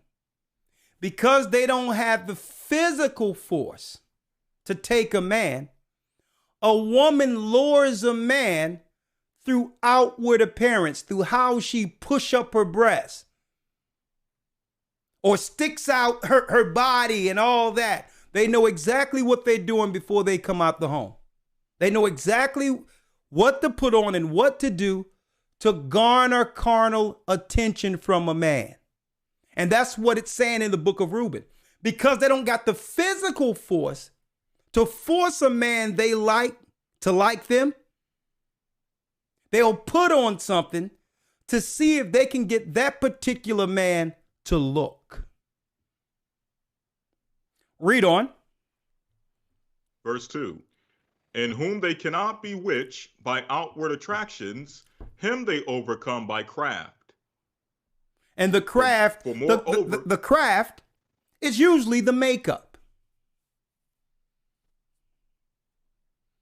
Men, it takes a more simpler scenario for men to garner attraction from women. They don't have to do all these things. They have to have good grooming and good hygiene. But on top of that, if they have something to do for themselves, which means they are building enough resources to bring in a family. Usually that in of itself is enough, where a man don't have to do all the things to get a woman compared to all the things a woman have to do to entice a man. Men are more simpler. Finish reading. Verse 3, for moreover concerning them, the angel of the Lord told me and taught me that women are overcome by the spirit of fornication more than men. Read that again. And in their, moreover concerning them, the angel of the Lord told me and taught me that women are overcome by the spirit of fornication more than men. Women are overcome with the spirit of fornication more than men. They think of relations more than men. It's confirmed through scripture. To show you that they're more inclined on that as far as the physical side of things, check out what they put on. It's to entice someone physically. See? It was in their mind when they put it on. Is that a fault of theirs? No, that's just her using what she has to attract someone. But in order for her to do that, the thought of physical attraction and interaction had to come to mind. So if men understand that, that's a power dynamic. It's not as if she's giving you something that you're not going to be given. It's reciprocal. So now we can't make decisions strictly off of the flesh. Standards must be there. The flesh comes in way down the line. I have to make sure that this is the woman that will fit the virtuous woman 30 years from now, 40 years from now, when the physical attraction, it's just a thing. It's just marital duties at this point. I have to see something greater than her than what she has on today. Elder, look, go back to where you were in Proverbs 5. Yes, sir. Proverbs 5. Now, verse number guys 4. can make the error to end up getting with these women strictly with the physical attraction, with them enticing you. But guess what? You're going to pay dearly for that. The scriptures tell you, you're going to pay one way or the other. And because you didn't choose right, when she's done with you, she's going to put on a new get up, and she'll be working for somebody else. Because you didn't choose right. She's going to get what she can out of this scenario, and she's going to already be moving on to someone else, and she's going to entice that guy the same way she enticed you. It's just the way of the business now. That's what's going on in the earth today. Finish reading what you got in Proverbs, Elder. Proverbs 5, verse number 3. For the lips of a strange woman drop as a honeycomb, and her mouth is smoother than oil. She'll say all the things you want to hear. But what you didn't do, brother, was look into her background. Mm-hmm. And it's the same thing a woman should do. A woman should look into the dynamics of a man's family.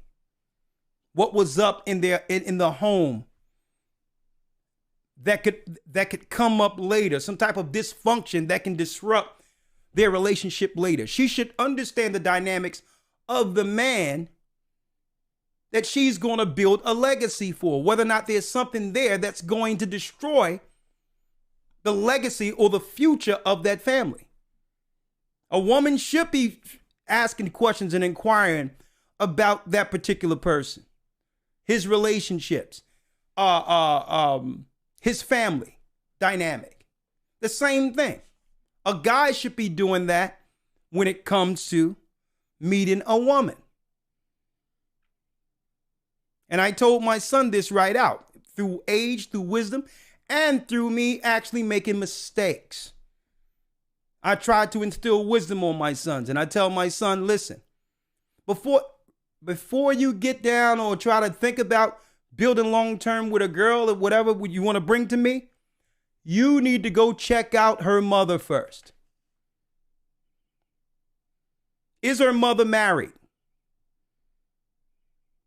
How many children do her mother has?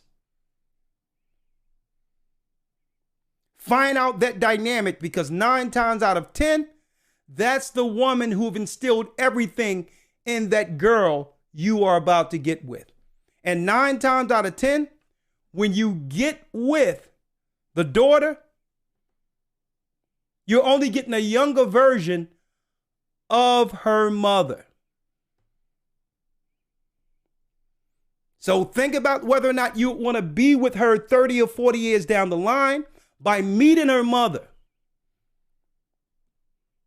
If she have traditional values, she's married, she's taking care of the home, she's doing all those things the Bible say, son, you have a keeper right there. That's a keeper. But if there's some dysfunction there, the only thing you're doing is getting with the younger form of it. Straight out. And I think that when it comes to our lives, we owe ourselves that. A woman owe herself to make sure she looks at the dynamic of the family, of the man she's getting with. If he's some thug and was in and out of jail and all that, and his father was doing that, and they're not about nothing, and you get with him because he's cute or because he has a nice body, you're going to suffer the consequences. Because his body is not going to always be that. And the dysfunction that made his life will be the life for your children. See, and this is why, Elder Lawyer, Abraham and Sarah, right? Outright, she told Isaac exactly where to go get a wife at. Isaac and Rebekah told told their sons exactly where to go get wives from. Because why?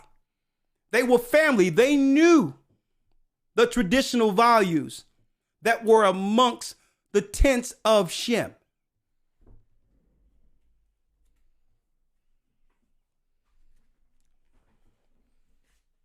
So I told my son, listen, don't come to me with all this mess crying on my shoulder and all this stuff. You're supposed to talk beforehand before choosing a person. Because the signals, the signs are there. Meet the mother. Okay? Because why? Me growing up as a young man, guess who I wanted to be? I wanted to be my father. Negative or positive, whatever it was, he was the man. He was my role model. I wanted to be him. And every young girl growing up with a mother, no matter what the dynamic, admires their mother and try to mimic themselves after her. So a young man with wisdom, he's not going to be looking at with his flesh. It's good to say, well, okay, she's attractive and all that. And sometimes those urges are going to be there. But at the end of the day, use the wisdom over those urges to figure out who that mother is. Because you're only getting with a younger version of her. Okay? All right, finish reading, Elder Lawyer. Yes, sir. Verse number 4. But her end is bitter as wormwood. It says her Sharp end, as a two- her end, now at first she's all attractive. But her end is bitter than wormwood. You would be like, what? How could I have overlooked this? Yeah, you know why? Because you've seen how her top was pressed up and how her body was shaped. That's how. There was very little conversation.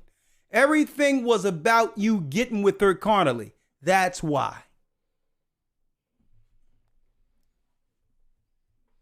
Finish reading. But her end is bitter as wormwood, sharp as a two-edged sword. Her feet go down to death.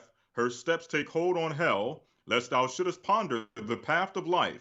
Her ways are movable, that thou canst not know them. It says her ways. Hear me now. Her ways are movable. Read. That thou canst not know them. That thou canst not know them. Let me tell you, you cannot control or try to tell this woman what to do. She was in control from the get-go. She had you at go when she put on what she put on and your nose was wide open following her. And that's what happens. Men get with the woman only following her physicality, not realizing you done yielded all of your power to her. Why? Because you didn't set a standard for her to get with you. You allow her to dress a certain type of way and act a certain type of way just so that you can lay down with her. Well, guess what? The power dynamic is what? She has all the power. Because you didn't require anything from her. Not to say that a man can't clean up a woman like this. But you must set the standard and say, well, listen, that doesn't work. What you have on don't work. What your hair look like doesn't work. What your way don't work. None of it works. If you want to be with me, this is what it's going to be. Here's the clothes I want you to wear. This is how I want you to look. My God requires standards from me, and I require standards from you. See, now that bad girl can repent. Because that's a power dynamic she never had. She used her body her whole life to get through and get what she wanted from men. She never had a man come to her and set a standard for her. Fellas, I hope y'all listening. You young men out there. I'm going to help you out. I'm giving you wisdom beyond your age. And if you're willing to stick with it, you will choose for the better. For the better of you and the future of your children.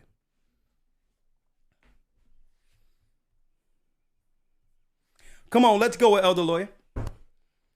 Yes, sir. But I mentioned one thing off that last scripture, verse 6. Lest thou shouldest ponder the path of life, her ways are movable. That word movable also means unstable. Unstable. So That's what as I'm you're saying. bringing out, right. So as you bring it out, yes, she looks good. Yeah, she's beautiful. But the reality is that you don't know what person you're getting from one day to the next. And yeah, and what we do, Elder Lawyer, a man will get with a woman and think that now that she's with you, now you're going to try to put the standards on her afterwards. Right. And she's looking at you like, what? You changing. You like me. You didn't say nothing from the beginning. She's going to look at you like you have two heads. And a lot of us get with people thinking we can change them. She's like, well, hold up. You didn't say none of this from the beginning, because women are attentive to what was accepted in the beginning. Believe me. Because that's the standard set for her. That's it. So a guy will get with a girl and now he's like, man, the Most High is saying, I accepted it at first, but man, the Most High don't like the most what? You trying to switch the power dynamic? So we get with a people and think we're going to change them. And that's where the conflict comes in. But go on. I don't want to bring out too much because there's other things I want to talk about strictly when I go into the split between the man and the woman in the academy. But go on, Elder Lawyer. Yes, sir. Just one last thing before we move forward. Someone asked a question in the chat. Is there anything on a virtuous man? And what we're reading, this actual chapter, is about a man of virtue, a man making wise decisions. That's what this chapter is about. Listen, another thing is I'm speaking in reality. Because Lioness Fruits stated, and I understand, I'm assuming Elder is speaking about worldly women. This shouldn't be an issue in the church. I'm dealing with the reality of the world, including church. That's right. In some alternate universe where everything is good in the church and it's only happening outside in the world, in an alternate universe, we can make comments like that. Right. I'm just dealing with the reality of people according to God. Because when the Most High is speaking in the Bible, he's speaking about the children of Israel. This dynamic isn't different from the church to the world, even though we should know better. Because when it comes to worldly influence, that can take hold of an individual, regardless of whether or not you believe. Okay. Finish reading. Verse number 4. But her end is bitter as wormwood, sharp as a two-edged sword. Her feet go down to death. Her steps take hold on hell. Think about it. How many times I've heard different dynamics, different scenarios in the church where people come into church and the elder women, even when I was growing up in the Baptist church, the ushers and all that would have to come and take a cover or a handkerchief or something to cover women who was dressed sexually cladded in the church. Even growing up, right. the elder women and the ushers had to cover up the women so that the men in the church could pay attention to the sermon. So I'm just dealing in reality right here. Okay. It doesn't matter what the social settings are. You're going to have women who's going to come in a social setting to garner the attention of the men there. That will happen. That's just the reality of the matter. Okay? And you have other women who will see that and looking at her husband, and now they're going to make sure they're going to have to be able to compete. If that's going to be allowed, that's not going to be only woman looked at. So this is the dynamic that happens amongst women, and you know it exists. How it is that I gotta be a certain type of way, and y'all allowing her to walk through like this, and all the men looking at her. That exists. Okay. Finish reading. Yes, sir. Verse number 6. Lest thou shouldest ponder the path of life, her ways are immovable, that thou canst not know them. Hear me now, therefore, O ye children, and depart not from the words of my mouth. Come on. Remove thy way far from her, and come not nigh the door of her house, lest thou give thine honor unto others, and thy years unto the cruel. Lest strangers be filled with thy wealth, and thy labors be in the house of a stranger. And thou mourn at the last, when thy flesh and thy body are consumed. And say, how have I hated instruction, and my heart despised reproof? And have not obeyed the voice of my teachers, nor inclined my ear to them that instructed me. Come on. I was almost in all evil in the midst of the congregation and assembly. Drink waters out of thine own cistern, and running waters out of thine own well. That's right. Drink out of your own cisterns, and drink out of your own well. In a nutshell, we got to stop drinking out of other cisterns and all in other people's business and all in other people's houses. That's what it's talking about. Read on. Let thy fountain be dispersed abroad, and rivers of water in the streets. Let them be only thine own, and not thy strangers with thee. Let thy fountain be blessed, and rejoice with the wife of thy youth. Let her be as the loving hind and pleasant roe. Let her breast satisfy thee at all times, and be thou ravished always with her love. Exactly. And Focusing. Go on, read. I'm sorry, go ahead. Go ahead, Elder Lawyer. I know there's a little delay with us, but go on. Yes, sir. Verse 20. And why wilt thou, my son, be ravished with a strange woman? Read it again. And embrace the bosom. And why wilt thou, my son, be ravished with a strange woman? Why choose one of these strange women out here who only adorn themselves to sexually trap men? Read. And embrace the bosom of a stranger. For the ways of a man are before the eyes of the Lord, and he pondereth all his goings. His own iniquities shall take the wicked himself, and he shall be holden with the cords of his sins. He shall die without instruction, and in the greatness of his folly he shall go astray. Now, the reason why I'm going into this, men and women at odds this evening, folks, because it's playing out real time where because men and women aren't on one accord on the base level, and I'm speaking of people in the truth. It's coming out real time where people are actually dying because there's no order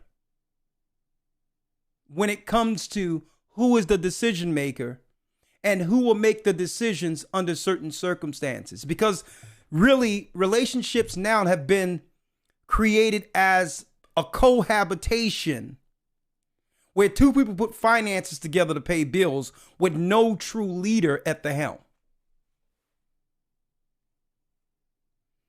Right? You have people getting together with no purpose whatsoever than companionship. And the example I can make is you have people now who are making decisions to get this stuff. Husband against the wife, wife against the husband. And we're seeing this dynamic of even so-called believers because they haven't discussed things together. One decided to get the stuff and now they're no longer with us. I've seen it where a woman tried to tell her husband, please, God don't want us to do it. He go ahead and get the stuff. 3 days later, he's in his bed, gone. Now, if you are equally yoked and on one accord, these things must be discussed before anyone gets sick or before anyone go to the hospital. Will we allow our relationship to be impacted by the healthcare system? Will we take the test if one of us go to the hospital? Will we allow each other to be separated if we have to go to the hospital? Because we're not on one accord on the lowest levels in a relationship, when it comes to life or death, we will be at a divide as a family. When really, and I was speaking to the elders yesterday in the meeting yesterday, everything used to be discussed amongst our traditional families, our great-grands and all that.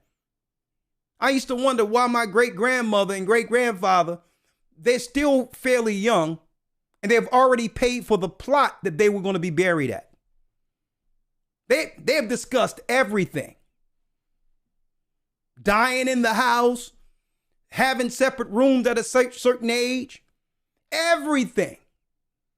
That's how plugged in. They didn't have a lot of money compared to how we're living now, but they had something we didn't have. We don't have. Togetherness. And the dynamic of how they was going to bring life into this world and how they would leave this world was discussed because why? They were equally yoked. They were equally yoked.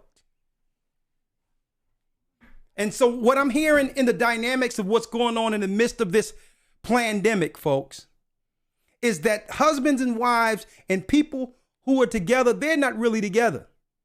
Because when it comes to a life or death situations, they're making two totally separate decisions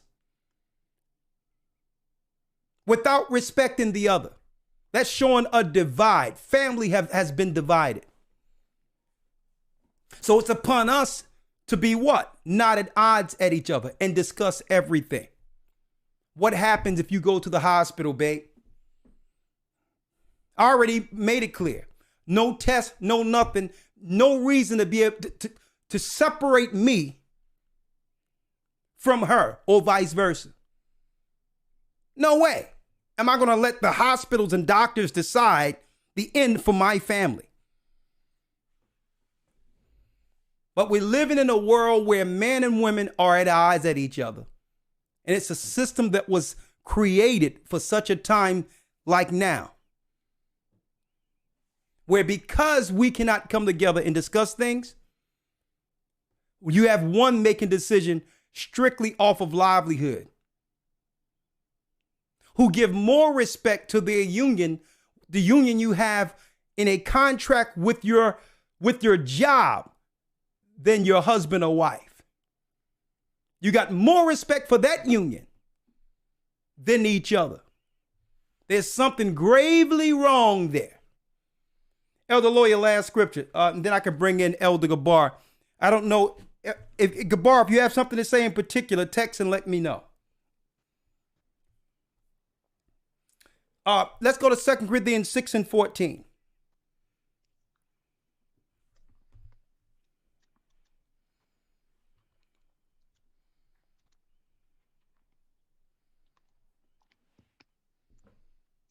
All right, 2 Corinthians 6. And 14, yes. Verse 14. Be not unequally yoked together with unbelievers. And this is, you know what? This is a problem right here. And I'm not just talking about unbelievers, those who don't believe the truth. I'm talking about even with people who claim to believe the same thing, being Israelites, believing in Christ.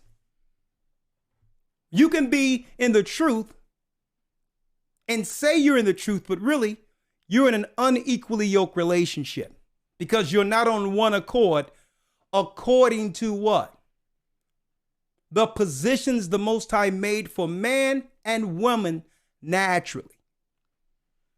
You can say you believe and understand the truth. Who can deny the truth? The Bible is serious.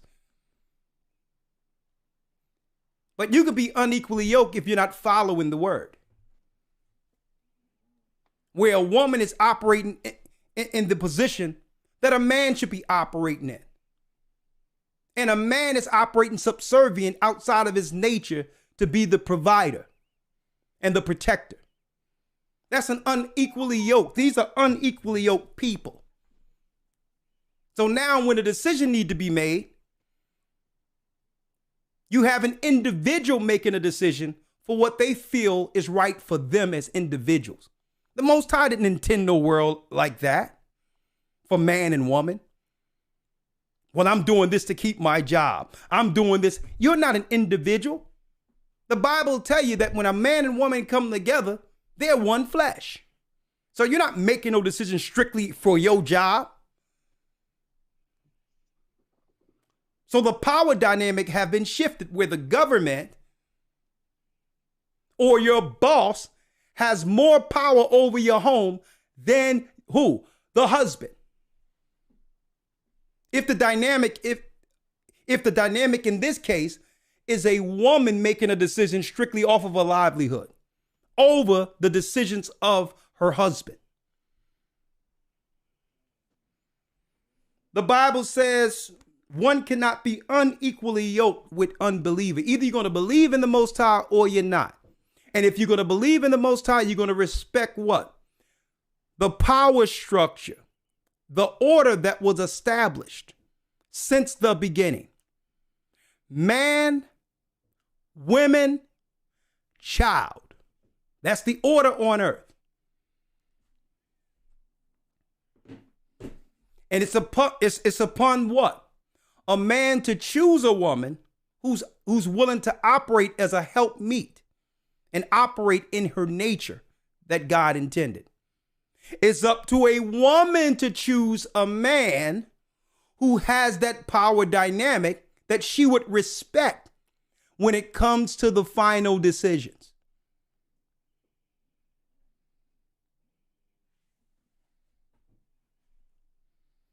A woman shouldn't get with a man in which she don't respect his decision making. There's going to be a conflict there. Why did you get with him for? When you didn't respect his decision making. When you don't see him that way.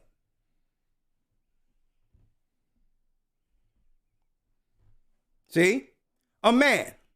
Why would you get with a woman who didn't show a nature that she could submit to you?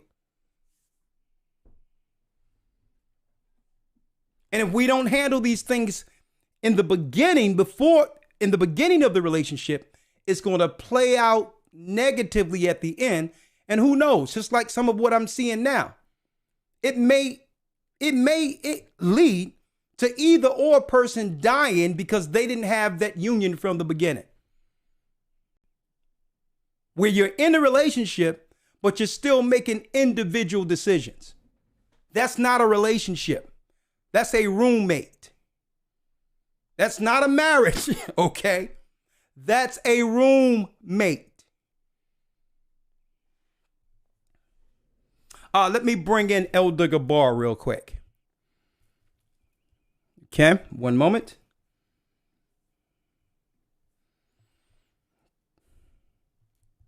Hold on. I'm going to bring you right in, okay? I'm going to bring you right back, Elder Lawyer. Yes, sir. All right.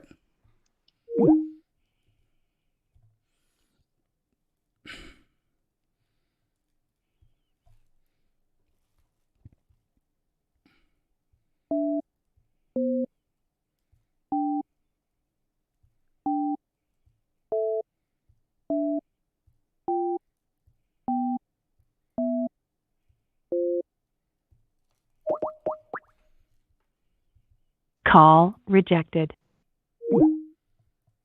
Hold on.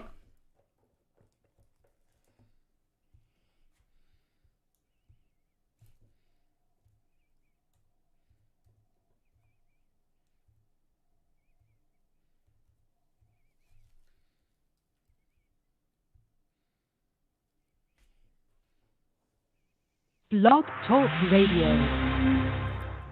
Welcome to Blog Talk Radio. Please hold and you will be able to listen to the show. Okay, I'm live. Okay, I'm live on Blog Talk, but I'm going to bring in the elders real quick. If you would like to chime in, men and women at odds. Elder, can you hear me? Yes, Unmuted. I can hear you loud and clear, Elder. Hold on, let me bring in Elder Lawyer. All right.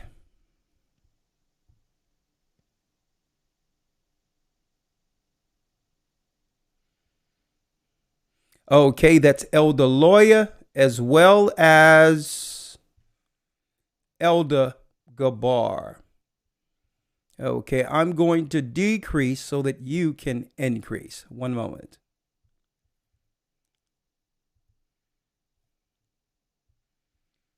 All right, put myself over here. Yes. All right, great. Okay, we have both elders in the house. Elder Gabar as well as Elder Lawyer.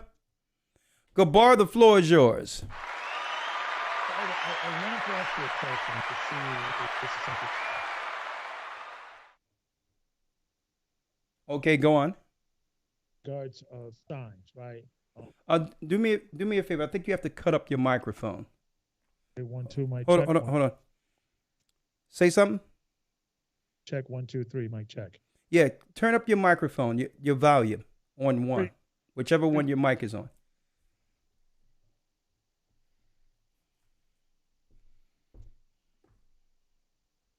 Check 1, 2, 3. Let me know. I have it pretty high up now. Okay, I can hear you clearly now. Okay.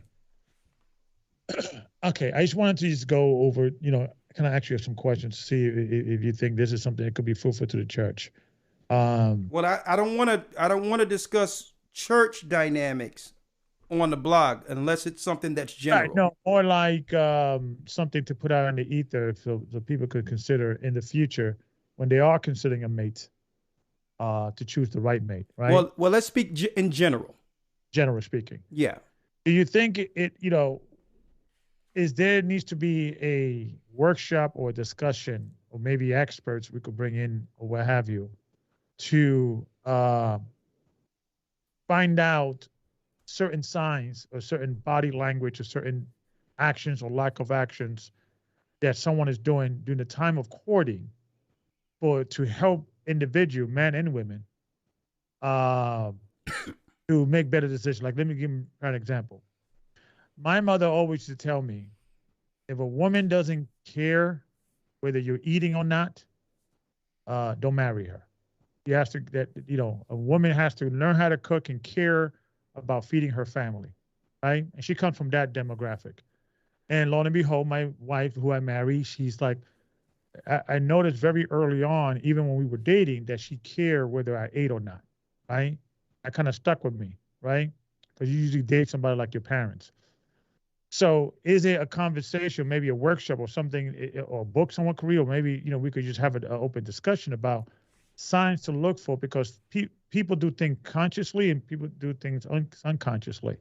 And just something I wanted to put on the table, that what things we should look for in a woman when we're courting, and what thing we should look for, or what things women should look for in finding a man, outside the obvious, of course, believe in God, and having that spiritual, but outside of that, and I mentioned the cooking thing, because that's something that my mother told me that kind of stuck with me with Desiree and choosing her and things of that nature. And I felt that if a woman cares if you are fed, that's like a sign of love, right? And I kind of interpreted it that way, right?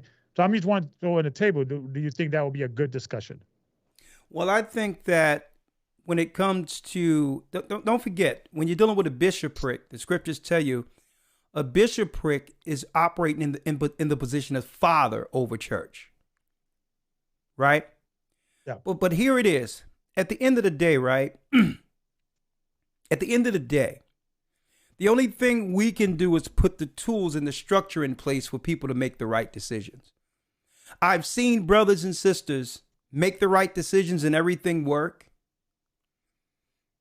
But the majority of times where I see where something went wrong is where the red flags were apparently there, and it was told in council, this is not a good idea. But at the end of the day, those individuals have to go with the counsel of their own heart. Right. And that's just the dynamic. We're not a thing in which we can really control what people do individually. The signs be there and they're told, and they still do the same. They go for it for the carnal aspect of it. And it usually ends like we know it's going to. Now, that's the church aspect. Now, what I said in general earlier was this. It's the individual's responsibility to do the background that's needed to make a lifelong decision. And the mistake we make as a people more so than anything, and I don't know if it's like this in DR, but it's more so like this in our communities. We make too many decisions strictly off of the sexual component as a people. It's like we're led sexually first and then try to put everything in place later. That's a backward dynamic that we must fix as a people. To not have a sexual attraction and let that be the antithesis of how we now structure a family because I'm sexually attracted to you. That's crazy. Okay, that's juvenile. That's high. That's junior high. So what I'm talking about is the wisdom dynamic, elders. And I'm speaking to you too, Elder Gabar. Where understand that if you only deal with the physical aspect without charting out a full plan for your family like our families used to do, the traditional way. So if someone comes to us in a church, we make sure there's a dynamic where they get to meet each other. You believe the same thing. But at the end of the day, after that dynamic have been put in place, it's now the family must accept that person into their family like it used to be according to the Bible. Marriage is a union between two families in a nutshell. So I just wanted to put out there earlier, Elder, that the mistake people make is it's led by sexual attraction. And you really don't know enough about this person to deem whether or not you'll be able to spend the rest of your life and have children with them. Right? Yeah. It's important that if a man, for me, it was important that you see a woman who was raised in a family dynamic. Father and mother went to the same church. The father, when it comes to giving away his daughters, he was in position to give away his daughters, and his daughters were married. They weren't girlfriends. So there's a dynamic that must be put in place for a standard for these young men that we're not seeing growing up in our environments. Growing up with dysfunction and abnormalities and trying to turn that into family. None of us can control the dynamic we was brought up under. But we can't make it an excuse that as a people, we can't make how we grew up as an excuse not to fix the dysfunction. Right? Go ahead, Elder Gabar. Anything else? Yeah, that's I was just thinking maybe you're right. Sometimes people do ignore the signs, but maybe, and I would like to hear your audience discussion about do they know to look for the signs? Maybe we're taking for granted. Maybe people like you and I in our age, if we lived a little bit, we could see those signs because we have experience. But maybe a 22, 23, 24-year-old person maybe don't know there's even signs. I'm just curious if this is maybe some, not all, are not looking for the right signs or don't even know what the signs to look for. That's all. I was just thinking. I just think the Most High that we have set, we've set a sort of community separate from everything else with the church, where our young brothers and sisters growing up in the church, they have more viable, righteous choices.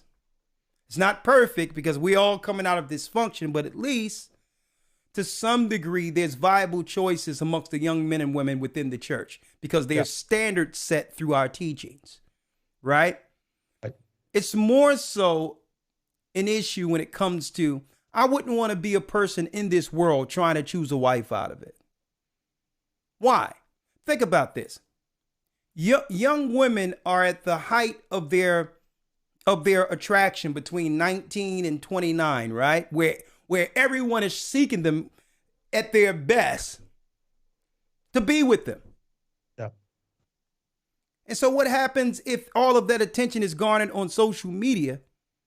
And now there's so many people attracted to these women between that age. It makes it, even if she is considering you, she's only considering you in a pool of other people. And under hypergamy, it's going to be hard for her to choose, because she know once she choose once, she may have to let 20 or 30 people, 50 people go who's vying for an opportunity with her.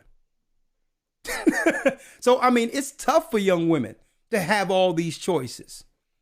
And see, and this is why the scriptures say it, that women shouldn't be in position usually, especially young women, to choose a man. It should be a man of wisdom who would give these young ladies and say, well, listen, nah, the less attention you get, the better. Because you want to be right for this one man when he appears.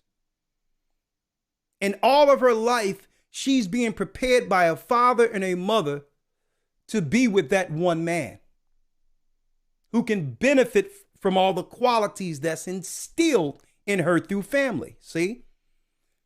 But I wouldn't want to be like when we were growing up, right? There was no internet, there was no Instagram, and you can find a good girl that without body counts and all that if you went to church. Or a social setting, or a dinner someplace, or a social gathering someplace. But we're living in a different world. I wouldn't want to be a young man right now choosing from these women, because under her hypergamy, there's so many different choices, and they're in the prime of their life. And they're thinking, why should I have to choose? Suppose I choose this one guy and this other guy could be better. So what they're doing now, Gabar, which is crazy, they're just getting a little bit from all the guys who like them. Yeah. It's crazy. Yeah. And see what sisters needs to understand, and and I'm also, people that are not part of the body are listening and perhaps may look at the world differently than us, that feminism did hurt women choosing the right man. Let me explain. Go ahead. Because feminism teaches that who you have sex with is going to affect you later. And it's freedom, it's oppression. It's like if a man does it, he's a player. If a woman does it, she's a harlot, right? So they kind of broke away from that thinking to try to say you're equal to men. You could do the same thing as men. But a way that, and especially guys like me or guys that I grew up with, when you didn't want anything serious with a girl, if, she didn't pull out or give out the second date, third date, fourth date, you move on if you're not looking for a serious relationship with her. Okay, you're talking about the so world that was aspect. actually a mechanism that women used to have back in the days to fish you out, and a bad man. But I think feminism has tricked women to say, no, have sex with anybody you want. Don't, use those values that, women that grew up in the previous years, like respect your body, only give your body to somebody who deserves it. Those are good virtue things that help women when I was coming up to not sleep with the wrong guy. That they have to earn it. They gotta, go on a date and be respectful and open the door and see if the guy is serious and so forth, so on. Those things, the feminism kind of removed because there's delusional grandeur of like you could do what the same thing what the guys are doing, even though what the guys are doing is wrong. It's like saying, okay, whoremongering is right then. If just because guys do it doesn't mean women should be doing it too. So I think a lot of things, and I want to hear from your audience in what they think, that maybe this thing of women being good girls and viewing it as lust it has destroyed women in relationship. The good girls are the one that usually get married. There's nothing, nature doesn't change. People do, right? That's true. It's just nature. If you're someone who's reserved and a guy who is not looking for a wife is not going to be attracted to you, and that's a good thing. So Yeah. So I think feminism kind of messed up women in a way that they are just simply saying, I'm going to date the bad boy because some liberation thing. But nature has told you the bad boy is not the guy that usually get married and settle down. So I think it's just, Yeah. and I think a lot of it is just culture. I think it's just a lot of it culture. I could go all night about this, but absolutely. I think, we're preaching to the choir, but I think I'm hoping we could, and we almost at Elder, you're almost at 100,000. So make sure you guys subscribe. You're at 99.1% or 99.1 thousand people. So I don't know what that means. Maybe 900. Oh yeah. Do me a favor. If you haven't subscribed to the channel, hit the subscribe and the bell because we're trying to get to 100,000. Right, we're almost. One thing I wanted to say about that, Gabar. Yeah. Feminism has ruined relationships. It has ruined women and their opportunity to be happy down the line more so than anyone else. Right. Feminism have totally destroyed that. And the instance that I can make an example about is that women growing up traditionally understood the value of themselves in the prime of their lives between 19 and 29. That if they was going to lock someone down, it was going to be within that time in which they can maximize their beauty and their what? In their, being able to have children and family before the age of 30. Yeah. But now feminism have told women, no, that early time is for you. Right? Right. The time where she should have been focused on her husband and having children and all that. And then at her older age, beyond 30, enjoying her family. Now they have taught women to think that you can start having a family at 30. Losing all that life where what? Where your body is made to have optimal children and a family without a geriatric pregnancy kicking in the mid 30s. So feminism has done so much damage. So much damage. And like I said, I wouldn't want to be a person living in these times, growing up in these times under feminism. It's psychotic. Now, the other thing I wanted people to know, and I talked about this before, Elder Lawyer and Elder Gabar. Outside of the truth, the Bible tells us there's nothing on earth more powerful when it comes to influence. Outside of the truth, women are the more powerful entity on earth. And this is including a virtuous woman, a righteous woman. Because you would have a man go to war and die for a woman. You would have a man go land, sea, and go take down things just so he can make his woman happy. Only thing she has to do is be there. You will have a man die for the love of his woman. Men who even go out of the wits for the love of a woman. So women are powerful.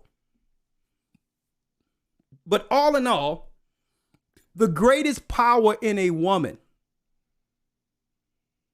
listen, is her virtue and her being shamefacedness.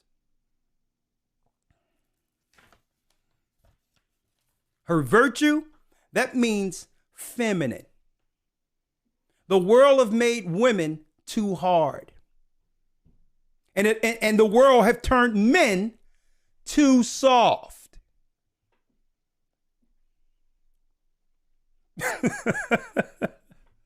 One thing I wrote this down. Hold on. I didn't want to forget this piece of it.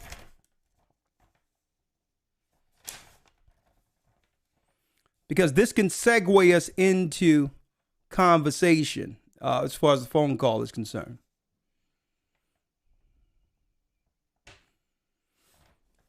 Now, one thing, women know how to submit. Usually, and I wrote this down where it says, and submission isn't a bad thing. See the beginning of this video, you'll understand.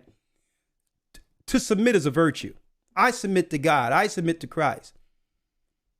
And when it comes to caring for who we love, there's some level of submission that men do for women. You expect him to open the door. You expect him, if there's a bump at night, you got to go downstairs and fight if something is in your house, that she lives over your life, right? You expect her to open the door. You expect a man. You expect the man to open the door. You expect him to do what? To pay the bill. So that's a level of submission for a woman that a man does to please his wife. Now, one thing I've learned is that women know how to submit, but usually women submit earlier in their life when they're still girls and pure at heart. That's when usually a time period where women submitted to someone they cared about. But usually what happens, if a broken heart happened or something happened bad, her heart becomes hardened, and the man down the line who deserved that submission cannot get it because she gave it earlier in life. What else I wanted to say? Yeah, here's a question. Here's a question that we're going to have for the audience, right? Who actually benefits from men and women being at odds? Who benefits from that? That's one question. And who benefits when men and women are a union and are not at odds? Who benefits when we're at odds with one another? And or who benefits when we're together? I want you all to answer that question. Before that, I'm going to ask the elders the question, then we'll segue to the phone calls.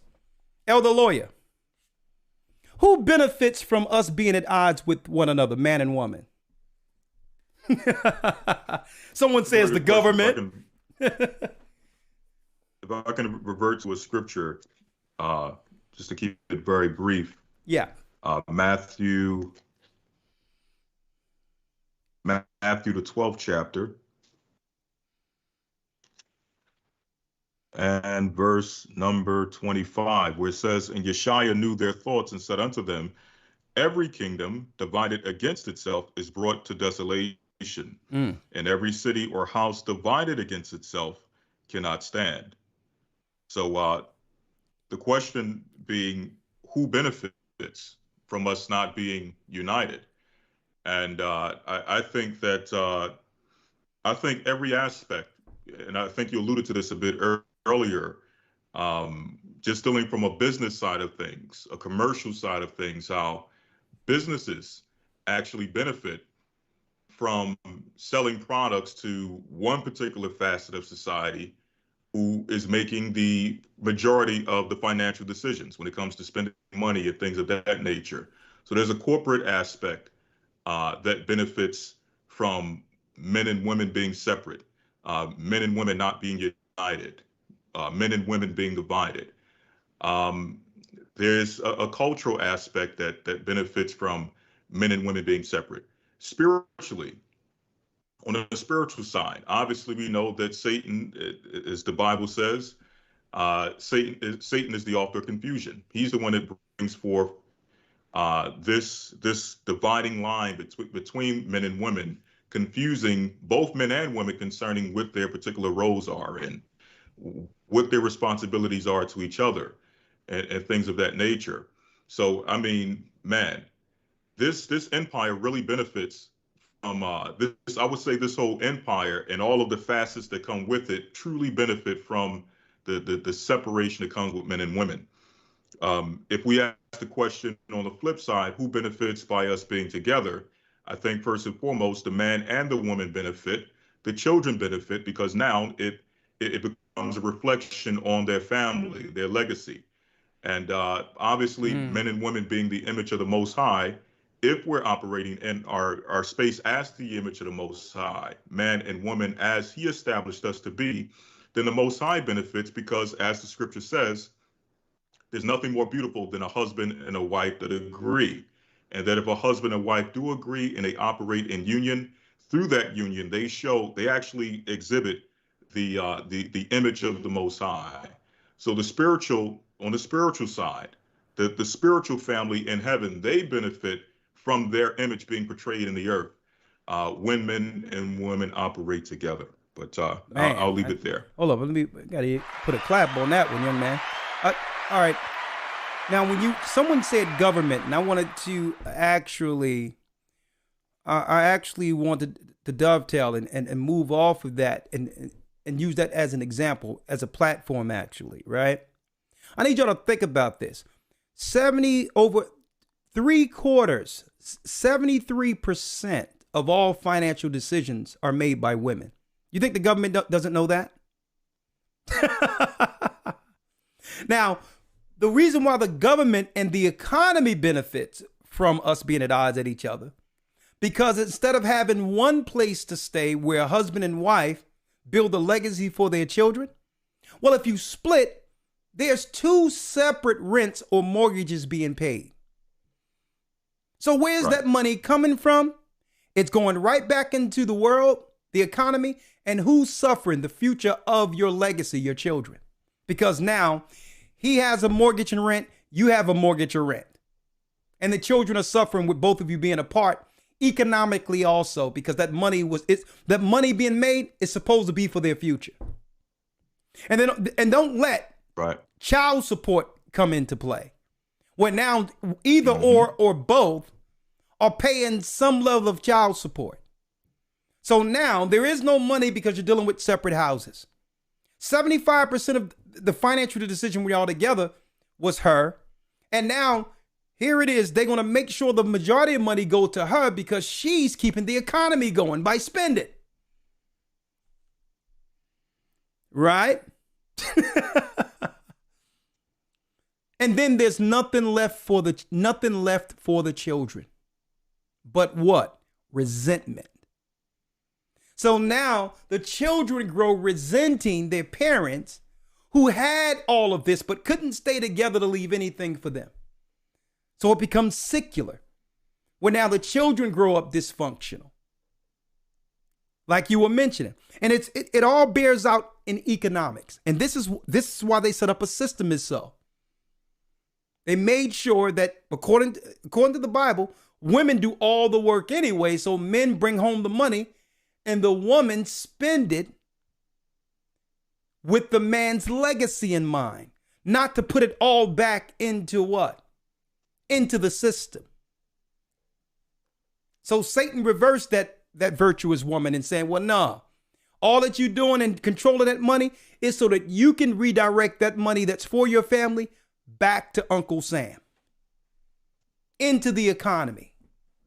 And in order to do that, we had to put the man at odds with the woman and vice versa.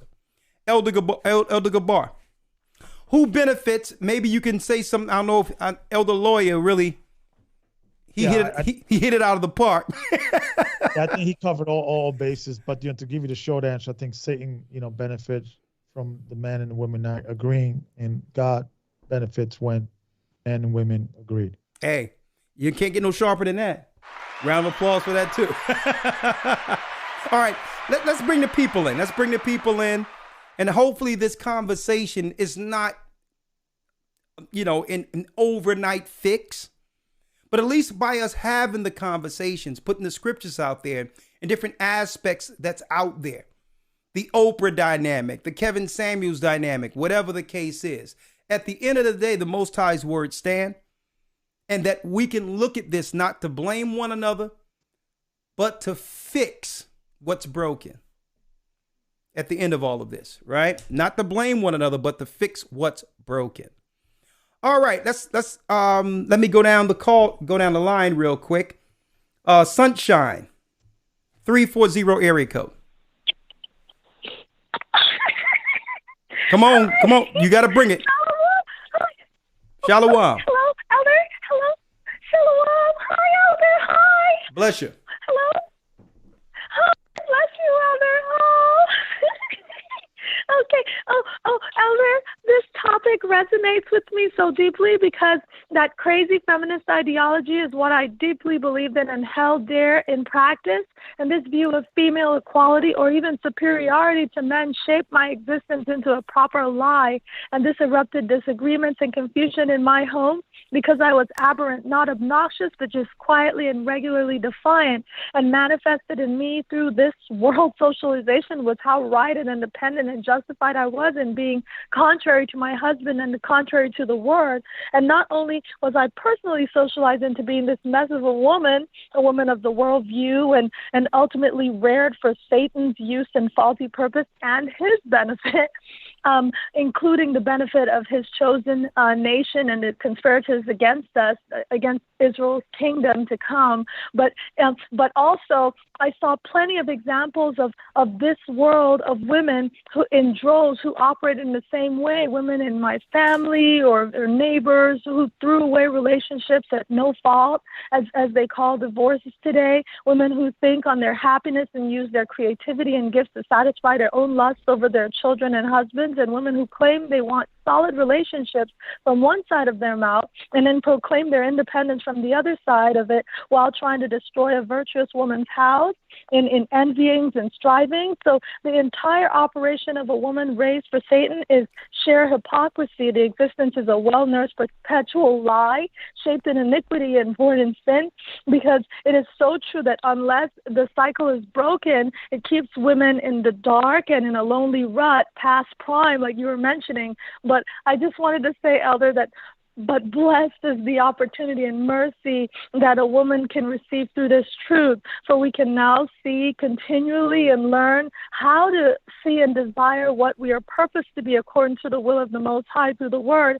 And I aspire to be that Proverbs 31 woman daily, and I teach my daughters to be this, a woman that continually considers her husband and her legacy, like a lawyer was talking about, and takes pleasure in this consideration of family, as well as prepare the children or, in advance from childhood, without shifting or failure for this consideration. And by grace, I'm learning that every way of my being is a reflection, like the lawyer was saying, of my husband. And if I and my daughters operate in righteousness according to the word and the way we work and dress or the way we carry ourselves, we help to build up my husband and keep the honor of the home intact, like you were mentioning. So my desire in deepest and prayer is to be a pleasure in the sight of my Father in heaven, and in doing so I would also become the benefit of this wife, mother, and daughter of Zion that I was created to be by grace from the beginning. Well, and thank you, girl. all I Thank wanted you. to say. Thank you. So Bless you. Bless you, and praise the Most High. Bless There goes the sunshine. Higher. There goes sunshine. There goes sunshine. All right.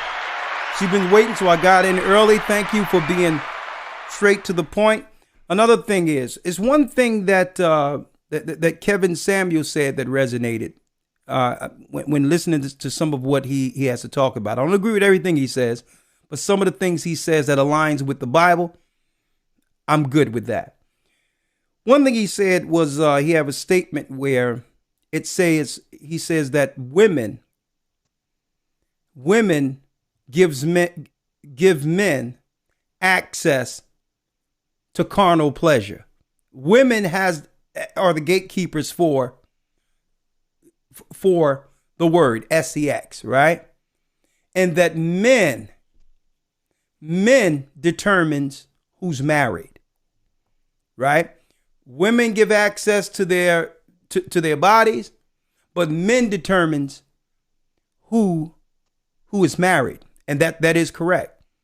So when it comes down to getting back to the traditional way, women do have power.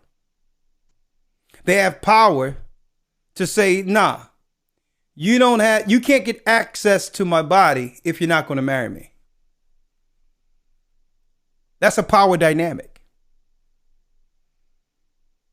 right? And then some women would be like, well, I gotta put out because everybody else is putting out. But no, it shouldn't be that way. Be like, listen, if he's in a race with these other women, that's on him. I'm not getting in that race. I have traditional values, and in order for you to have access to my body, you must marry me. Let me tell you, that would slow up a lot of crap that's going on out here. If women say, well, no, I'm worth more than just you being without, marriage as a commitment. Right? So I do agree when he say that women give men access to their bodies, but men give women access to marriage. That's wisdom right there. And women have to understand that power. Right? That's power. I'll add something to that if you don't mind. Okay, sure. Hold on. Me as well. After you, Elder Gabar. Okay, go ahead. Y'all chopping at the bit, but go on. I'm waiting for a world that men are controlling not only the relationship but also the sex. The men are saying, "I can't have sex with you until you're my wife." When that day happens, that ain't gonna happen. Men take control. No, Gabar. That's wonderful. But as long as young men out here can get carnal pleasure without commitment, that's what they're gonna do. Well, yeah, not all of them. But what I'm saying is that when men, as in general, realize that their body is also valuable. Oh yeah. To nobody else or anybody, and start, because imagine if all men had say we're only gonna marry, we're only gonna have sex with our wives. That would literally break. It started, what would happen? Think about it. Look how simple that thing is, but look how hard, to the point that, we're almost giving up that would never happen. But I think the chosen elect, those men, whoever they are, we hope that's us.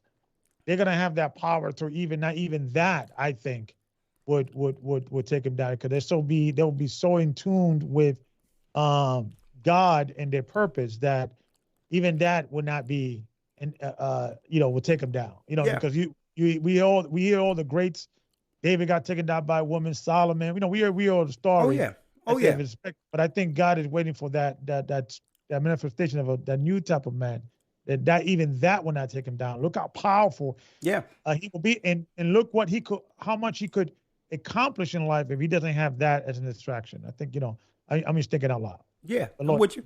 Lawyer, I'm going to let you in, but for those who came in late and wonder why I was using Kevin Samuels and others as examples, you weren't here when we set up under the monologue about influencers like Kevin Samuels, Oprah Winfrey, how they had influence based on what was going on in our community, some of what was needed on either side. At one time, Oprah was the poster child for a woman who was abused coming up and was able to overcome that and become successful as a woman. Well, there was a lot of women who seen that dynamic, and it helped them overcome the abuse and things they were going through, right?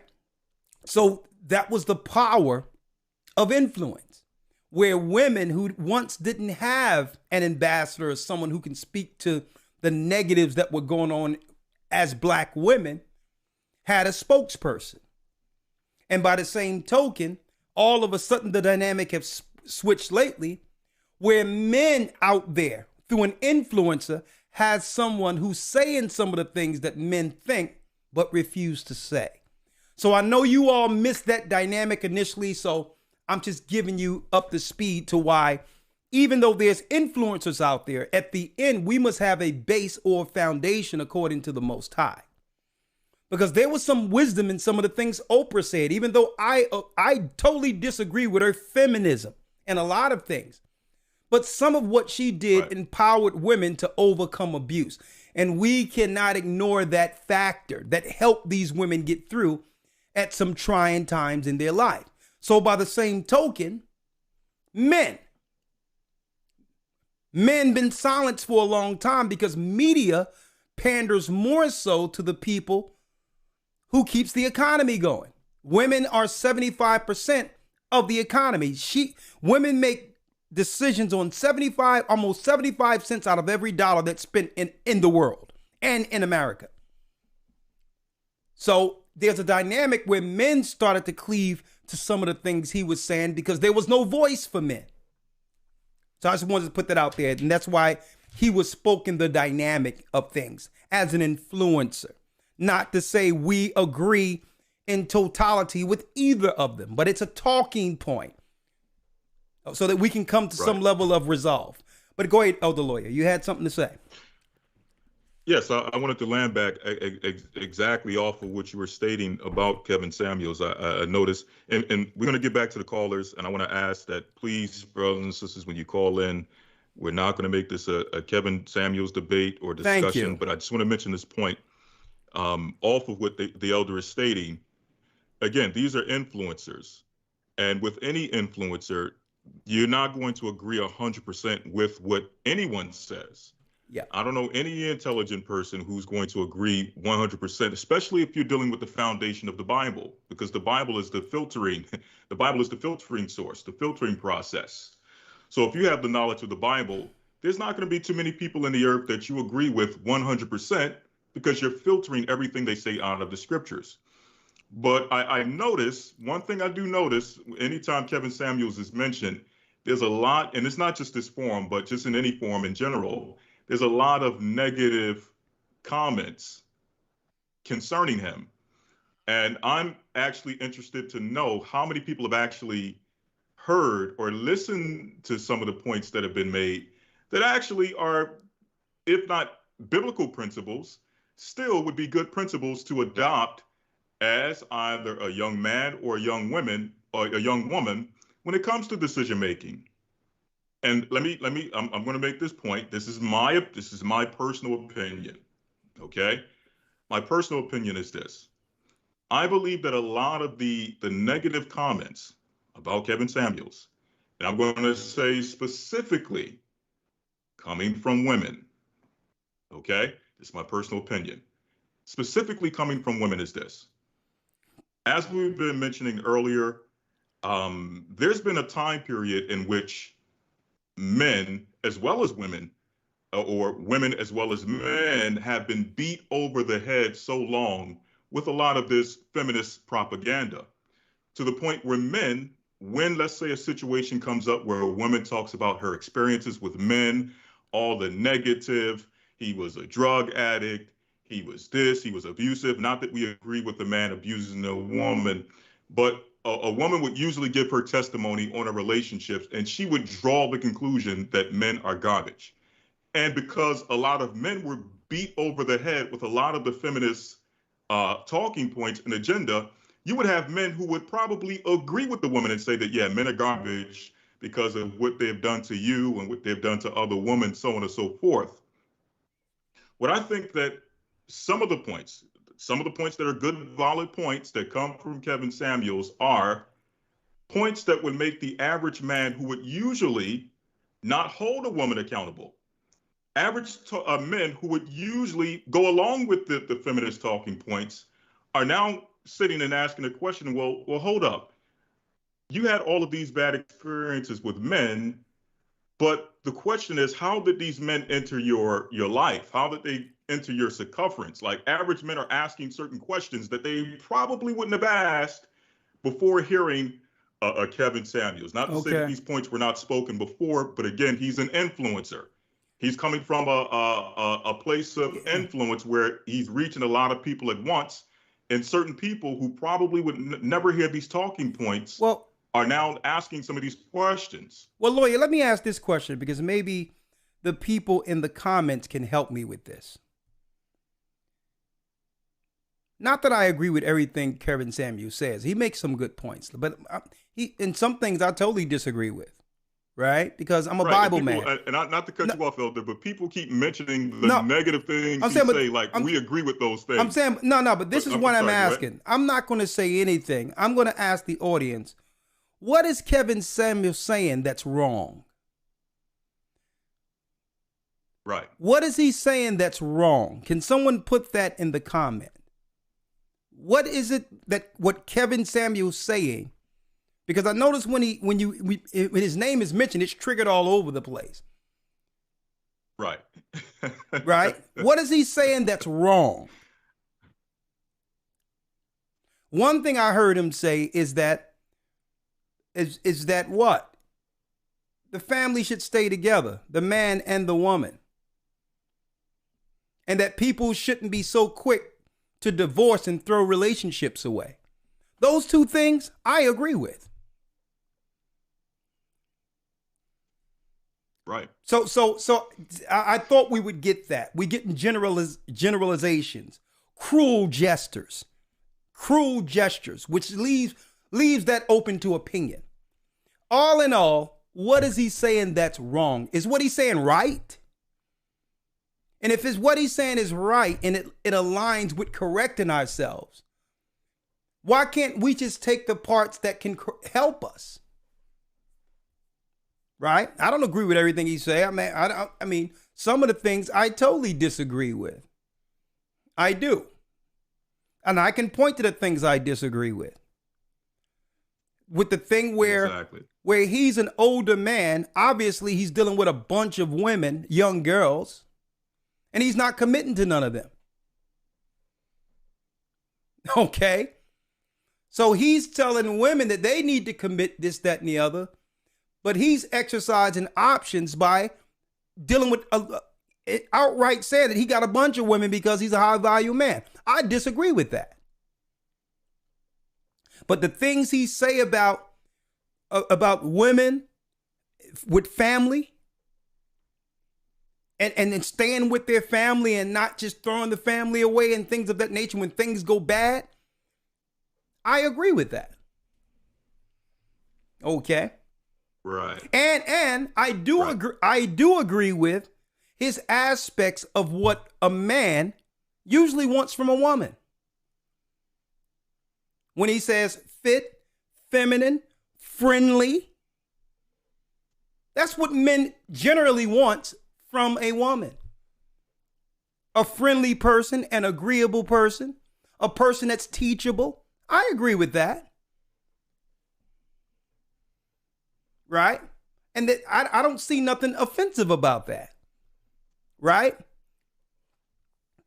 So I'm just saying, if you missed it earlier, I said that with these influencers, you have to do what?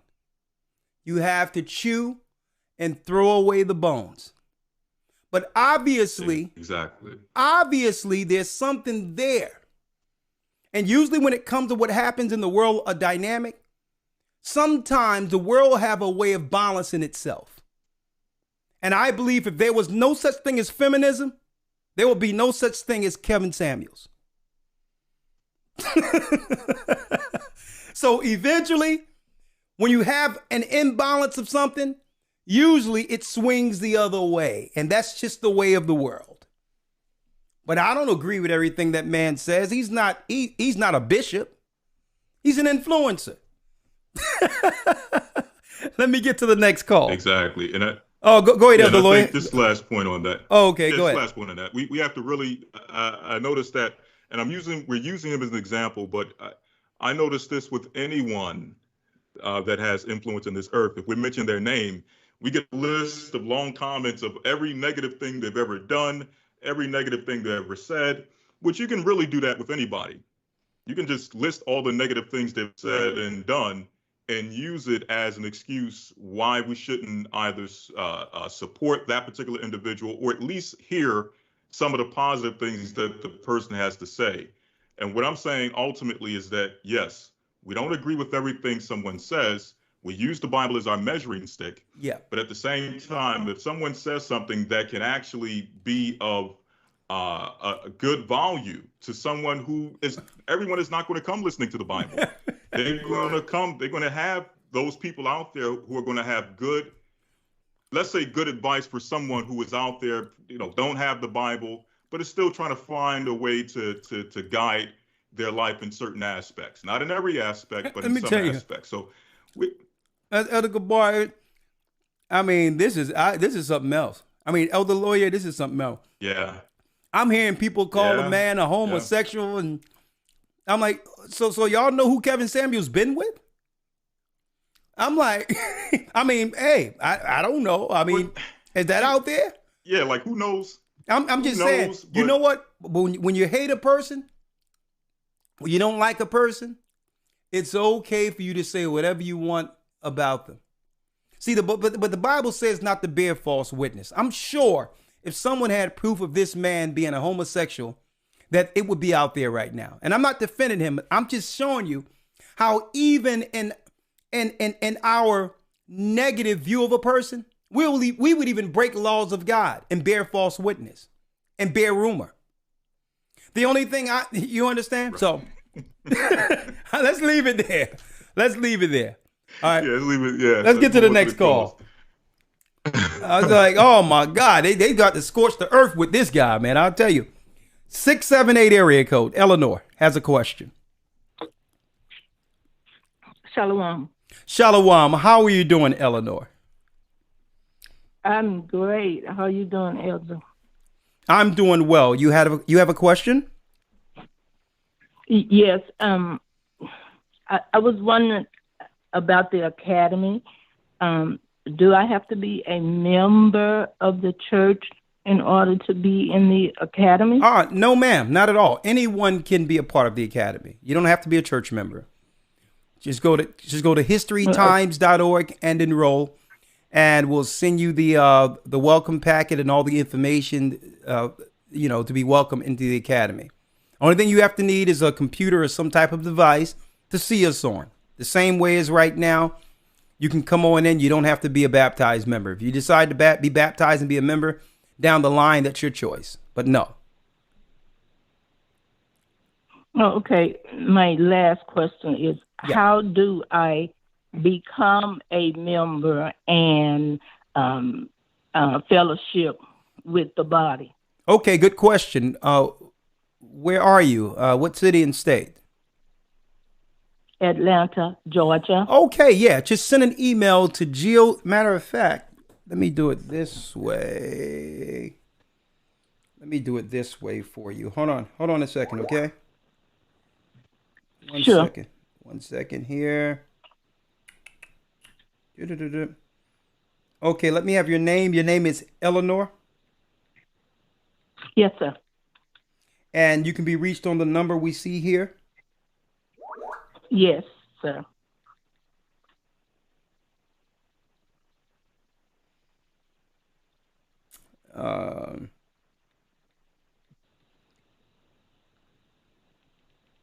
Hold on. Eleanor, okay. Please contact for gathering. Okay, Baruch will call you up soon, okay? Sister Eleanor? Yes, sir. I'm still here. Okay, I just sent your number to the brother that leads there. He'll be reaching you by tomorrow, okay? The water. Ayen Bar, welcome to the fold. All right, let me place you on hold. We have Cora with a comment and or question. Oh, good evening, Elder. How are you? I'm doing well. How are you, Cora? You can see the topic. I'm fine. The topic is, yes. Usually, boy, I'll tell you what, some people, they be hating Kevin Samuels. I'll tell you that. Man and women at odds. But go on. Well, this, I mean, I had to chime in because this is so much, this point in line with the Staten Island Bible study we had last night. Officer Malachi's lesson was on the image of the Most High, and he discussed, the role of the man and the woman, and the lesson was, so powerful. I said that is a lesson that all engaged couples should hear, because I remember years ago when my late husband and I were getting ready to get married, and we had counsel with the pastor and so forth, and we talked about things. And so with the counsel, young people getting counsel these days, that is a lesson that they need to hear, that like the roles of man and woman, because it seems like they're pretty much off track these days. I can remember years ago when I visited my cousin, and she was talking about her son with his girlfriend. The girlfriend he wanted to marry, her only ambition was to be a housewife. And my cousin, his mother thought, oh, I don't know why he would just pick her. She has no ambition. Here's another friend, and she has a nice job and her own car, but she just thought the girl that just wanted to be just a housewife for her career was, that her son shouldn't pick that. But I can remember like when my husband and I started our family, he told me he wanted me to stay home with the kids. Mm-hmm. And so I did. I said, sometime I would sit down and, figure up money, and look how much money we'd had if I had still working. But then when I looked back over things, I said, but yet life is so much easier and so much simpler without having the rush of getting up, dropping the kids off at daycare or wherever, and then coming home, rushing to fix dinner. I said, life is so much simpler with me at home with the kids and me having his dinner ready. He asked that I have his dinner ready when he comes home. When he walks through the door, he wanted his dinner ready because he was not a breakfast eater and he usually didn't eat lunch. So that was his only meal of the day, and he wanted it when he came through the door. Yeah, sounds like me. So I had it ready for him. Yeah. Yeah, so I had it ready. And as far as submitting, and everything, I did what all I could, to make his life comfortable. I said, here he's out working every day. So when he comes home, he should be able to just come home and sit down and relax. I should have everything prepared, so that all he has to do is walk in the door, eat dinner, and sit down and listen to his music or whatever he wanted to do. And things went along smoothly, pretty much so. Now, he did have a temper, so I tried to, acquiesce. I mean, I was never in fear for him, hitting me or anything, but he had a tendency to hit things around the house, like knock the closet doors off the track if he got angry or something, or throw dishes upside the wall. So I didn't want my house torn up, so I usually tried to, comply to his wishes and everything. Yeah. And like I said, that lesson that Officer Malachi did yesterday in Bible study with the image of the Most High, where the roles of man and women were outlined and how, matched up with the family in heaven and everything. I said, that is a powerful lesson. I said, I wish all young people that are getting married would have privy to that lesson. Well, now, thank you. my question that I have. Yeah, what's the question? The question that I have. Now, I have to take the question. Know, I have to take the question offline because I have to get through the calls. Okay. But what is your question? Okay. Well, I just wanted to know if we had a official gathering of Christ Church in one of the African countries like Burundi. I would have to check on that. You would have to send an email. Okay. Send an email to GOCC South. I know we have ministries all through Africa, and we can see if send it to GOCC South at yahoo.com. GOCC House. All right. GOCC South at yahoo.com. Yeah, okay. and ask in particular where's our African ministries, and we'll respond back to that. Okay. Okay, and I still haven't heard from the elder that's over the L.A. region. He was supposed to give me a call with information about the church, and I haven't heard from him yet. Okay. L.A. Uh-huh. Okay, hold on. Yes. Hold on. What I can do right here, I can make sure that Elder Yarack reach out to you. Okay, Cora? Okay. All right. Thank you. And you can be reached at this number, correct? Yes, that's correct. All right, I'm going to send that to him now. And thanks for your input on this. Thank you, sister. And okay. All right. And okay. Thank you. Uh-huh. One thing Cora said in particular that was interesting is how what's going on now, women like this mother Cora who raised her family and desired to be a stay-at-home wife, Women like this are resented in this current world, where if a woman decides, no, I just want to take care of my children and my husband, they're frowned upon.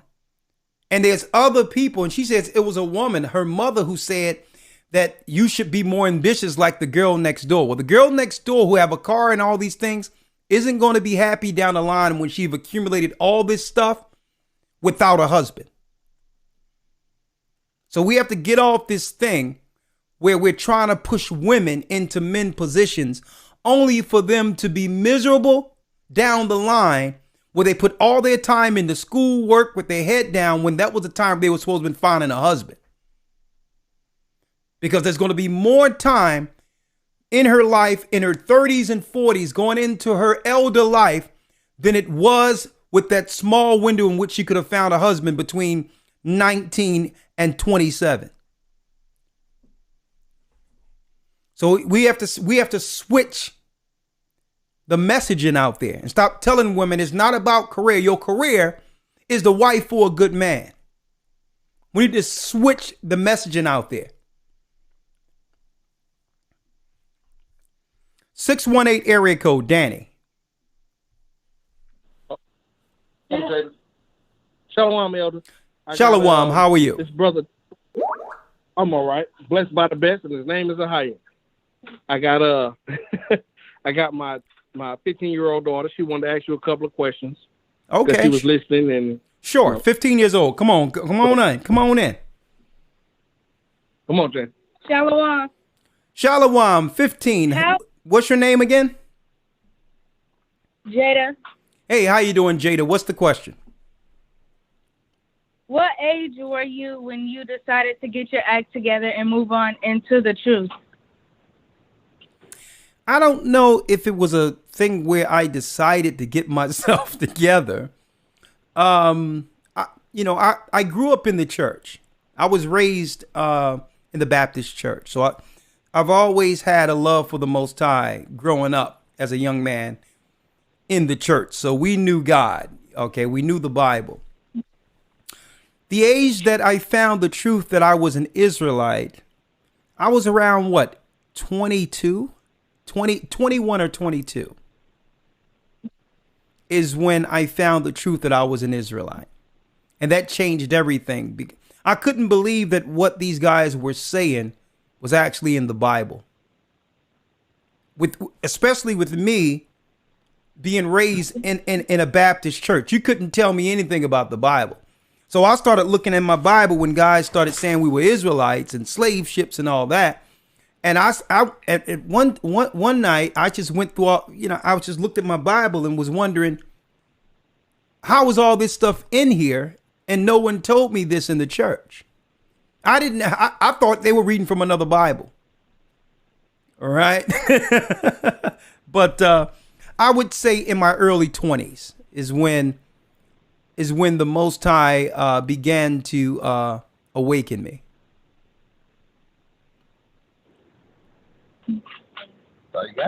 Yes, sir. All right, Elder. All right. That's all. She had another question, but you answered that within your response. So I was reading her two little questions. Thank you for that. I'm Brother Danny from the St. Louis body. Okay. I talked to you last week. Oh, you was gonna put the black Sambo on me. So yeah. So I mean, we part of St. Louis body, and I seen a couple of other sisters saying they hear Jada. So yeah, I try to keep my daughters in the right way. So you raise them up the way they should go. I see that. Great job. Yeah. And make sure you teach them not to envy. Not to envy. Most definitely. Not to envy the wicked. And when I say this, sometimes the pressure of the world, they'll try to have the good girls feel less than.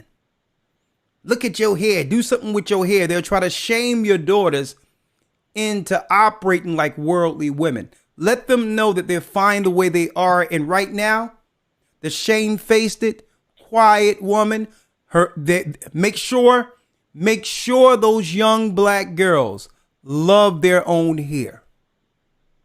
Because the trend is moving. The trend is moving where the guys are looking more so for the normal looking woman outside of these women with all this stuff on them. Right? Because this is what's separating the virtuous women now. But go ahead. Oh, no, I'm just saying because I've been telling them that for years. and now you saying it and they understand, like, okay, Uncle was telling us the truth, you know, so they understand. Okay. From you. Do me a favor. Put her back on the phone. Oh, she can hear you. Oh, you can hear me? What's your name again? Yes. Jada. Jada. Love your hair the way the Most High have given it to you. You'll be appreciated way more down the line. Believe me. If you want a high standard type of man who fear the Most High, you want to stay virtuous, and you want to stay as plain as you can be. You want to be as plain as you can be because your beauty and your shamefacedness and your fear of the Most High and virtue is going to shine through. Don't try to be like these other women and try to fit in. Okay? No. At the end of it, they'll be miserable. You'll be married. Okay? Yes. Look at that. All praise to the Most High. Okay, Elder, that's all I'm saying. I've been telling my daughters, the other sisters in the church, the whole nine, even women walking down the street, the same thing. So, you know, it just feels good to hear that, so that when my daughters hear that coming from the elder, you know, maybe he was telling the truth. You know, sometimes it takes that outside force from what you see and hear every day. Yeah. To see like, okay, that's true. That's true. Yeah. You know, confirmation. It's all right. Well, thank you, brother. I hope to meet you soon. Bless you. Oh, pancakes in the wilderness, baby. Shalom. Shalom. Shamar has a comment. 832 area code. Danny, I have you next. Hey, shalom. Shalom. Yeah, make sure I'm not playing in the background, Shamar. Okay, yeah. Nothing going on in the background here. Okay, go on. Can you hear me clearly? Yeah. Floor is yours. Yeah, so my comment was back to the question you posed ultimately is, who benefits, and essentially, based on our society, we've got a whole entire court system that benefits from us, men and women, being divided. And you look at, court is literally brought up of family court and criminal court. And you got, based on the statistics they give us, one half of marriages are ending in divorce. And then on the other side of criminal court, you've got a heavy percentage of our young men who end up being incarcerated, which those men their slave labor ends up funneling through, fueling an economy. But then when you're dealing with family court, and me being personally, one that has dealt with it myself, there's no mercy. There's no mercy for a man when you get in the court, even when you're right, you're wrong. But that whole entire system, tied into, like you said, the attorney general, the child support system, who they make hundreds of billions of dollars just off of collecting your money and giving it to someone else. And then on top of that, you have a system that's set up specifically for a woman to thrive on her own. And not understanding how beneficial that system was until we actually had a young lady live across the street from us. And come to find out, she's living in almost a $300,000 house. She's paying $100 rent. She's getting food stamps. She's getting welfare. She had 2 sons. Okay. No man was allowed in the house, and they eventually ended up kicking her out a year later because they caught her. So they actually monitor that to where there's no men in the house. But essentially, she didn't work a job, and she drove a brand new Mercedes, and you have everybody in the neighborhood on the street was sitting there like, how is this possible? And understanding that, they have a society literally that's just bent on, the court systems actually, they profit that without all the dysfunction, they have no court system because we pretty much make up the majority of the court system every single day. And then, like you said, on the flip side, what's beneficial, now we've got church bodies. We've got the legacy involved too, where we're passing on these same tenets to our grandchildren, our great grandchildren, and, you know, mother and father and great grandmother and great grandfather. You know, you usually, you know, our generation, we knew our great grandparents. It was very rare that there was some kind of separation where it was only great grandmother and you didn't, and the father was not in the picture. So that was just my comment, you know, from my personal experience that, you know, knowing, and I know you're able to expound on that, you know, as well, that this system literally, they thrive on all of our dysfunction, especially between us, because we, you know, we're the salt of the earth. So that thank was you, all I brother. had to say. Great point, Shamar. And what I did, I put on the screen, years ago before I went overseas, there used to be a backdoor type of room right off of Market Street. That used to be the family court of Philadelphia. Right off of Chestnut, it was a small backdoor room. That's how small family court was in Philadelphia. When I came back into the United States, this was the family court on your screen that was built off of what? Disagreements between men and women. Man, look how shiny and elaborate the Philadelphia family court is now. I wonder who paid for all of this. It was a backdoor room in the 90s that only held a handful of people. And by the year 2015, they got the Taj Mahal built from the bottom floor upward in the center of Center City off of disgruntled relationships. Brother Shamar, you're right on. You are right on there. 281 area code, Dan.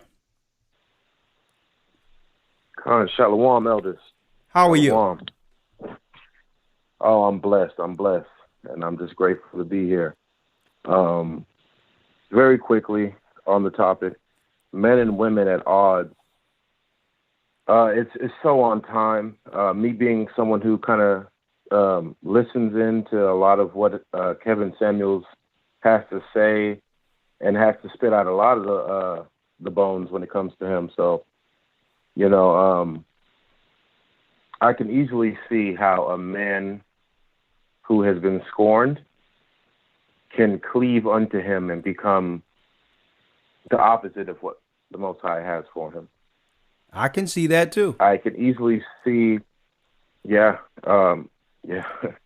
can easily see how a woman who is scorned, almost more so easier, a woman who is scorned, who can see Oprah and the countless other operatives who just have so negative to say about men can become just the opposite of what the Most High has for her. And I do like to see where the Most High is working in things. So when I see Kevin Samuels and I see men like him, I just praise the Most High for at least the fact of the matter is he's bringing things to attention in the forefront. The conversation. In front of women. The conversation is being had at least. Yes. Yeah. And I believe the conversation is a good thing. Whether you agree with either side, the fact that we're talking about things we couldn't talk about before are important. But go on. Nail on the head. Yeah, exactly. You know, these conversations that, and I try to not only focus on the black community, but I am a black man, and our issues are brung up to the forefront more quickly than anyone else's. Well, what you have to realize, our issues are unique in of itself. Yeah. No other community can say 1 million of us or more were brought into slave ships where a whole society was built off of us. That in of itself created a different dynamic that most races of people cannot relate to anyway. It built a dynamic within itself. So it's not to exclude, because feminism has destroyed society as a whole. Chivalry is dead because of feminism, and it doesn't matter the race. Okay, that's one thing I can say for sure. Feminism is a very dangerous dynamic, because there's no repairing. There's no repairing what that dynamic has cut loose on society. Vast damage. Yes. Yeah. Because men aren't going for it anymore. And now men are turning to the streets just to get physical satisfaction. So that's destroying family all of in itself, because men aren't even looking to women for marriage anymore, because of the dynamic of having to fight this empowerment stuff. So it's destroying a whole generation, and then it's not giving the women what they want at the end of it. And at the end of it, they're unhappy. So that dynamic was so dangerous in of itself. That whole idea of feminism, there's no way to fix it. The only thing that we can do is come back to the Most High and repent, and put the few people together who want to be together that believes. Right? But go on, you have the last word. Yeah. Amen. The water. So on the last words of what I may have to say, I would challenge people, men and women alike, to start looking into information with the idea of, what does the Most High want me to pull from this? You know, we have to put on our spiritual glasses and look into things on what the Most High's purpose would be out of this information in the first place. And if it adds no glory unto the Most High, don't even have a curiosity for the information. I want to say that's what I would like to give. Let me say this real quick. Okay, go because ahead. It doesn't matter what people think about what's out there. The reality is it exists. And one thing about anything that has an influence, we can't shame it away or try to down other people and try to shame them not to look, because it's beneath whatever we think people should be viewing. Right? No one, and I know, and I'm gonna show you how backwards that is. No one did that when Oprah was destroying a whole generation of women. For 30 years. Yep. No one was saying anything. No men anywhere were saying, hey, don't be listening to her. They're incels if you listen to her. Something is wrong with you if you listen to her. And that's the dismissive spirit that have people doing what? Standing up and becoming more defiant. Because people are trying to shame others into not seeing something. Well, it doesn't work that way. If it's out there, it's a dynamic that even if we don't agree with it, it should be able to get discussed. Yes. Right? It should be able to get discussed because it's having an influence. How many years the Christian church tried to ignore Israelites away and thought we would just go away just because we weren't having an impact of the mega church? They were dismissing, oh, ain't nobody listening to that, this, that, and the other. But eventually, it gained traction. Conception. And it got to a point where everyone had to stand up and realize that it wasn't going anywhere. When an idea is out there, whether you like the person or not, whether you agree with it or not, it ain't going anywhere. Which means eventually the discussions have to be had concerning the destructive behaviors within our community. Men were able to deal with it for years, and women going to have to deal with their destructive parts that they've been getting away with for years. And that's just the reality of the matter. Brother, let me get to the next call if you don't mind. All right? I'm on. Shalom. All right. Shalom. Great point, Dan. All right, Kelsey. Shalom, Elder. Shalom, how are you? I'm doing good. How are you doing? I'm doing well. Yes, sir. I just have a quick comment. I'm reading this book called Fascinating Womanhood, and it offers guidance for a new generation of women, and it just teaches us how to have joy and just be fulfilled and just really cherish our womanly roles and duties, So overall, it just really helps women in this generation to rediscover the power in being feminine. And so applying what I've learned so far from the book, with some self-examination, I had a conversation with my child's father the other day. And we're not together, but we do share a 2.5-year-old. And typically the conversation we have is tense. It's not pleasant, and overall just nothing really productive comes out of that conversation. But this time, and I had this conversation with him a few days ago, I used a feminine tone with him. I didn't come at him with a masculine energy. I didn't interrupt him when he was speaking. I wasn't in defense mode. And it was this conversation where it was the most productive. No one hung up on each other. There was no exchange of words. Just by me being my natural feminine self, turned the conversation for the first time into something meaningful. And, I remember I just hung up from the conversation relieved, as opposed to how I generally feel after a conversation with him, which is usually, upset or angry or irritated. So I say all that to say, it really is a breath of fresh air to embrace being my natural feminine self. And then, too, humbling myself and showing a level of submission when speaking to him. I didn't feel oppressed. If anything, I felt natural.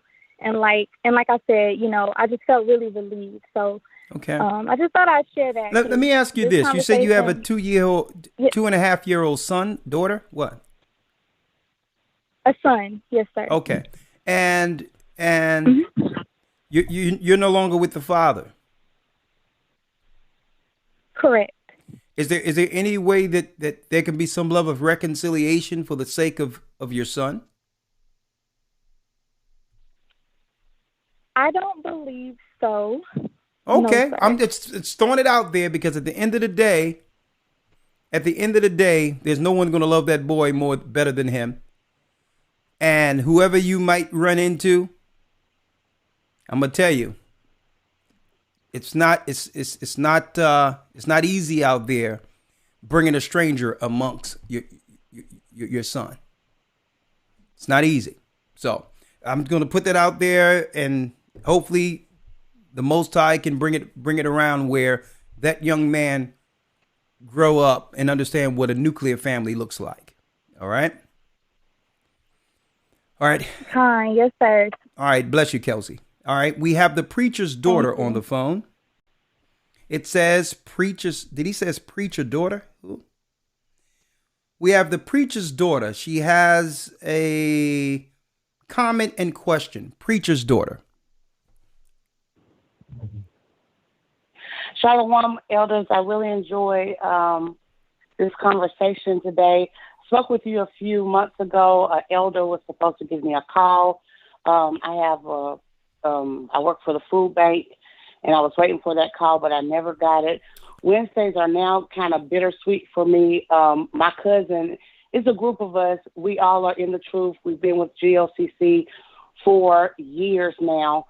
And 3 weeks ago, exactly today, I was in her hospital room, and I turned on the Bible study for her. She got into a tragic accident. Sorry to hear that. She passed away. Thank you. She passed away on Sunday, but she was hungry more so than ever for the truth. Wednesdays, when you were on or when you're on, this is the time that we are, when she's calling me, did you hear what Elder just said? Look up that scripture right quick, and so. She'll be okay. She's going to be good. She's with the Most High. Yes, she was in your academy. She's been in several of your academies. And so I am more than confident that she is now resting easy. We went over scriptures. One thing I do request that maybe you or Elder Lawyer do the Lord's Prayer. So that's something that we could, just the Lord's Prayer and the Lord's Prayer only, so that we could, listen to that, just the prayer, because that's what I was trying to find when I was up there in her room. We were also listening to the lesson, but she was unconscious, but she opened up her eyes as I was singing to her, as you were on. So I feel really good about where she is right now. My cousin, her brother, just left his house. We were listening to the lesson for tonight. Okay. One night, maybe about 5 years ago, almost 5 years ago, I was upstairs listening to the Bible study. And you said something that really stood out to me, and this is something that I've known all my life. You said, brothers and sisters, you got to stop fornicating. I was in the Word. I was studying this. I come from a Baptist church. My father's a pastor. But I've always known that, but it was always excused because I was living under this so-called grace. But I laid in my bed while you said, brothers and sisters, you got to stop fornicating. So from that point on, I made up in my mind that I have got to change that in my life. And praises to the Most High. He is keeping me. He is sustaining me. I just talked with my cousin. He's also doing the same thing. He said, I don't want none of these girls out here. He said, now you have to ask questions. Well, have you taken the jab? Or, it's more questions that you have to ask on top of, are you in the truth? And it's not just the truth. It's very specific that I want in a mate. You have to be a part of GOCC, because you have other groups out here that are teaching foreign stuff, but GOCC is the truth. So I believe that, we both are looking to be baptized.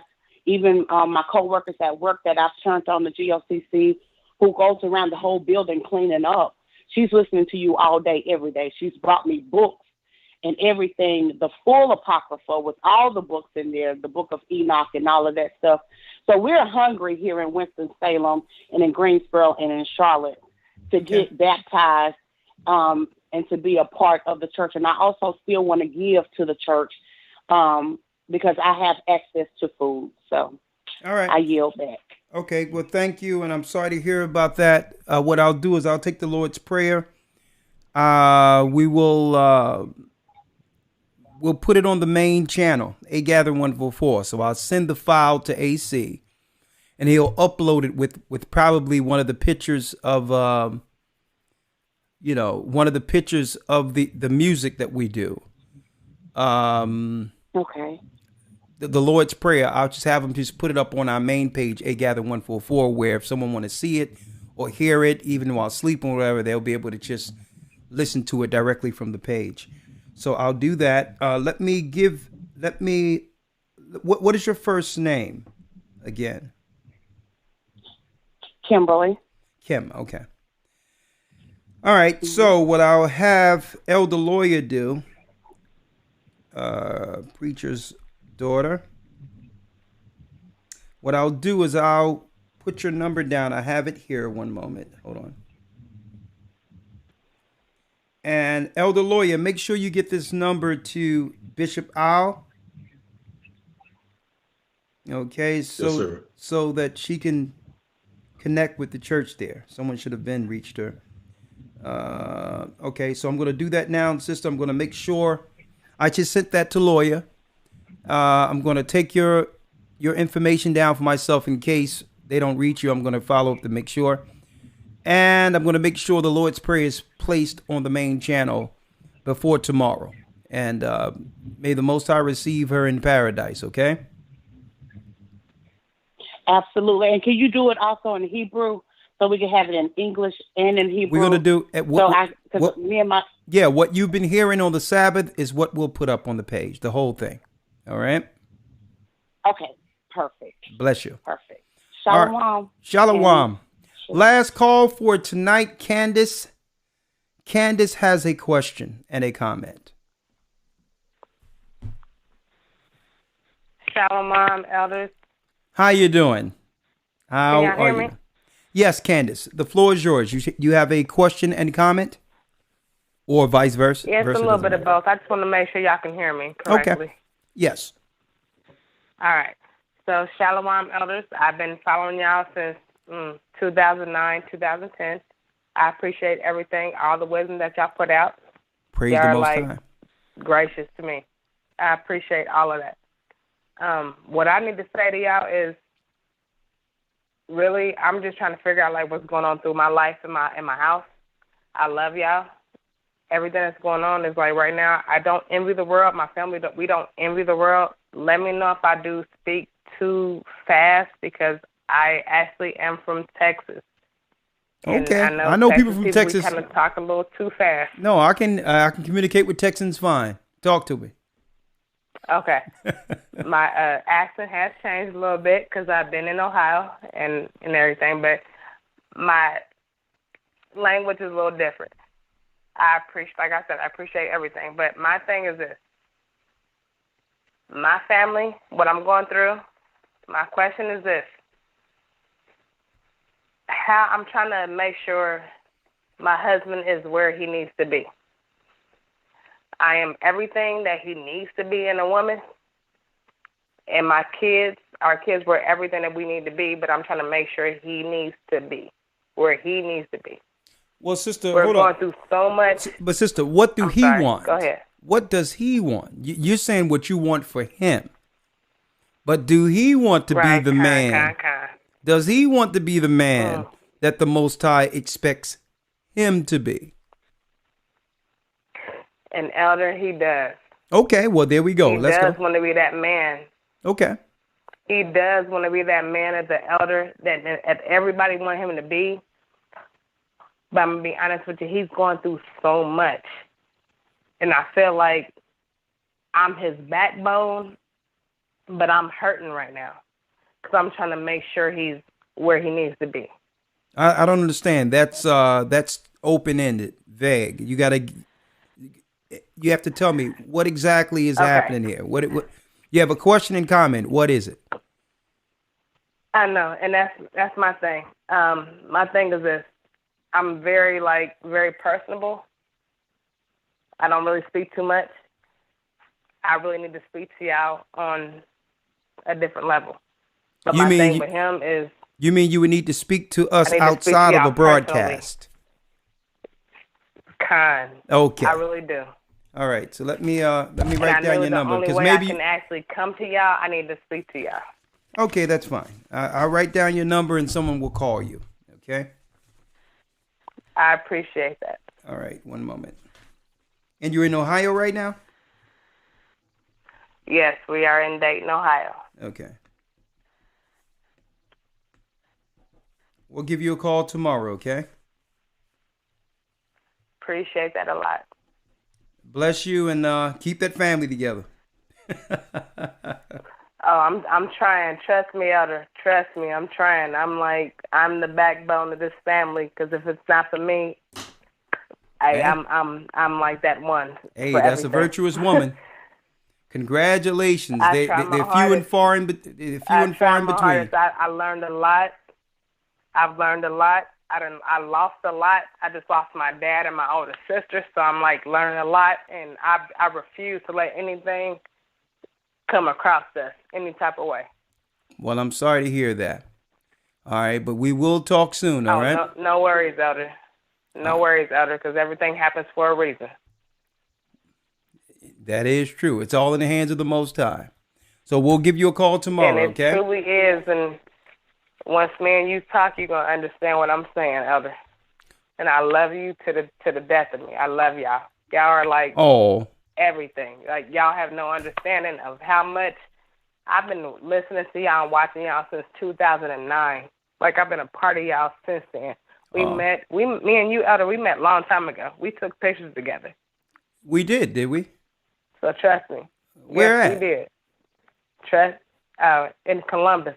Oh, okay. It was it was the Tabernacles. Okay, praise the Most High. 2017. Okay, then. All All right. praises. We gonna keep all in touch because I love them. I love y'all to death. Y'all like everything to me. I listen to y'all every night, every chance I get when I'm at work. if I miss a lesson, I'm gonna make sure I hear that lesson. Excellent. Y'all are my spirit. Well, sister, I got y'all. I've been calling nonstop to make sure I get in, but Sunshine, she be beating me. Well, you know, she got us on speed dial. Don't worry about it. You got us now. I know. All right. I've been trying to get on the speed dial with Sunshine. Okay. Well, thank you, sister, and So we please will call you contact tomorrow. me. Okay. Please, I appreciate it. Bless you, bless you. And we're going to end this broadcast. That concludes our broadcast, and hopefully men and women can mend our differences and sacrifice a little bit of ourselves for the sake of our nation. Sounds like a good idea, right? Swallow a little pride and just say, you know what? I'm willing to give up a little of myself for the sake of the survival of my family. Right? Of my family. Thank you, sister, and we'll talk with you tomorrow, okay? And thank you, others. All praises. All right, Shalom. And we're going to end this evening with the song, Here in This Place. I love this song. Boy, do I love this song. Here in This Place.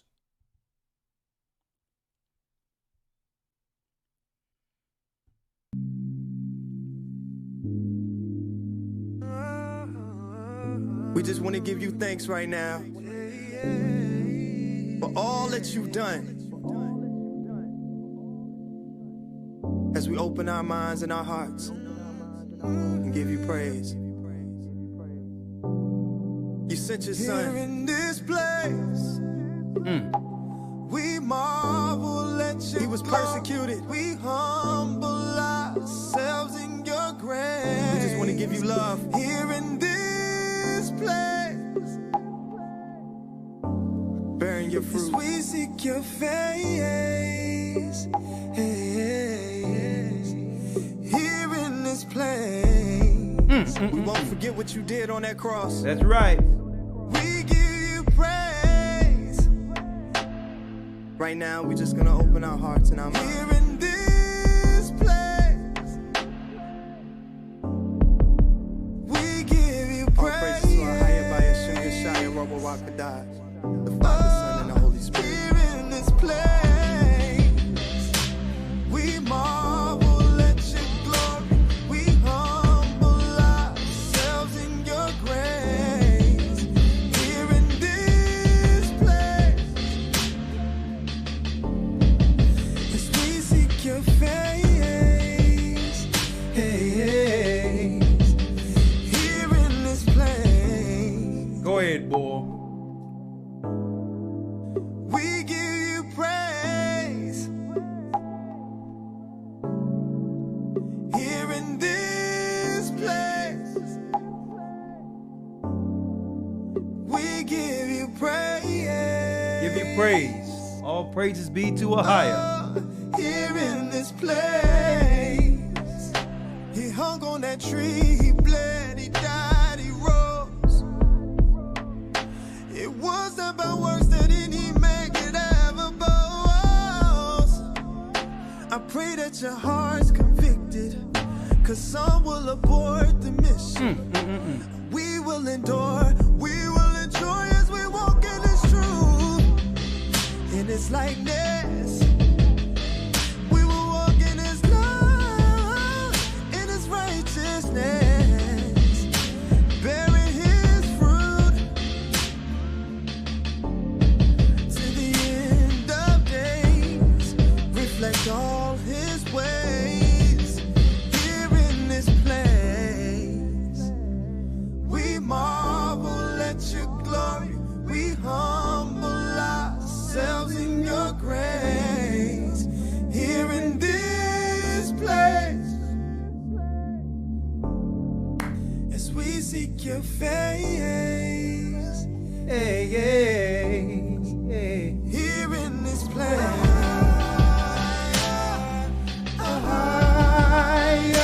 You praise.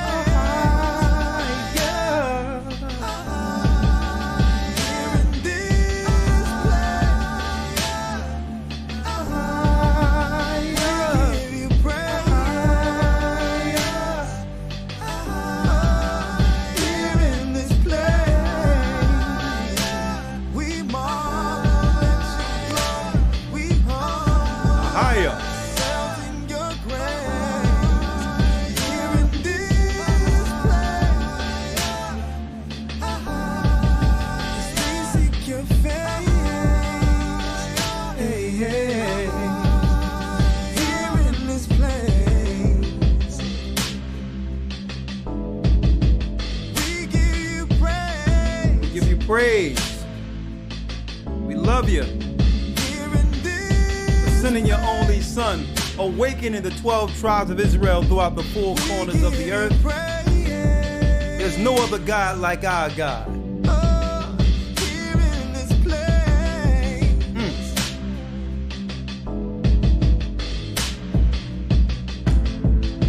It's going to be a deep year. It's going to be a very, very deep year. We'll be right here. Love you, brothers and sisters. Stay strong. Stay prayed up and sin not.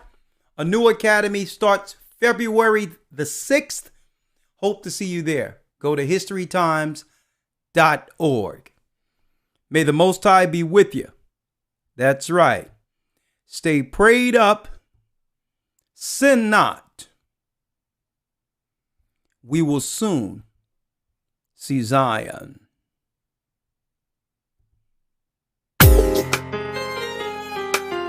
Shalom.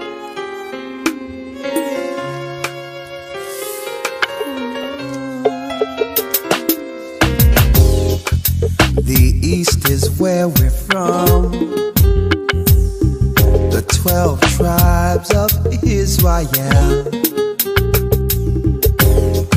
In 721 BC,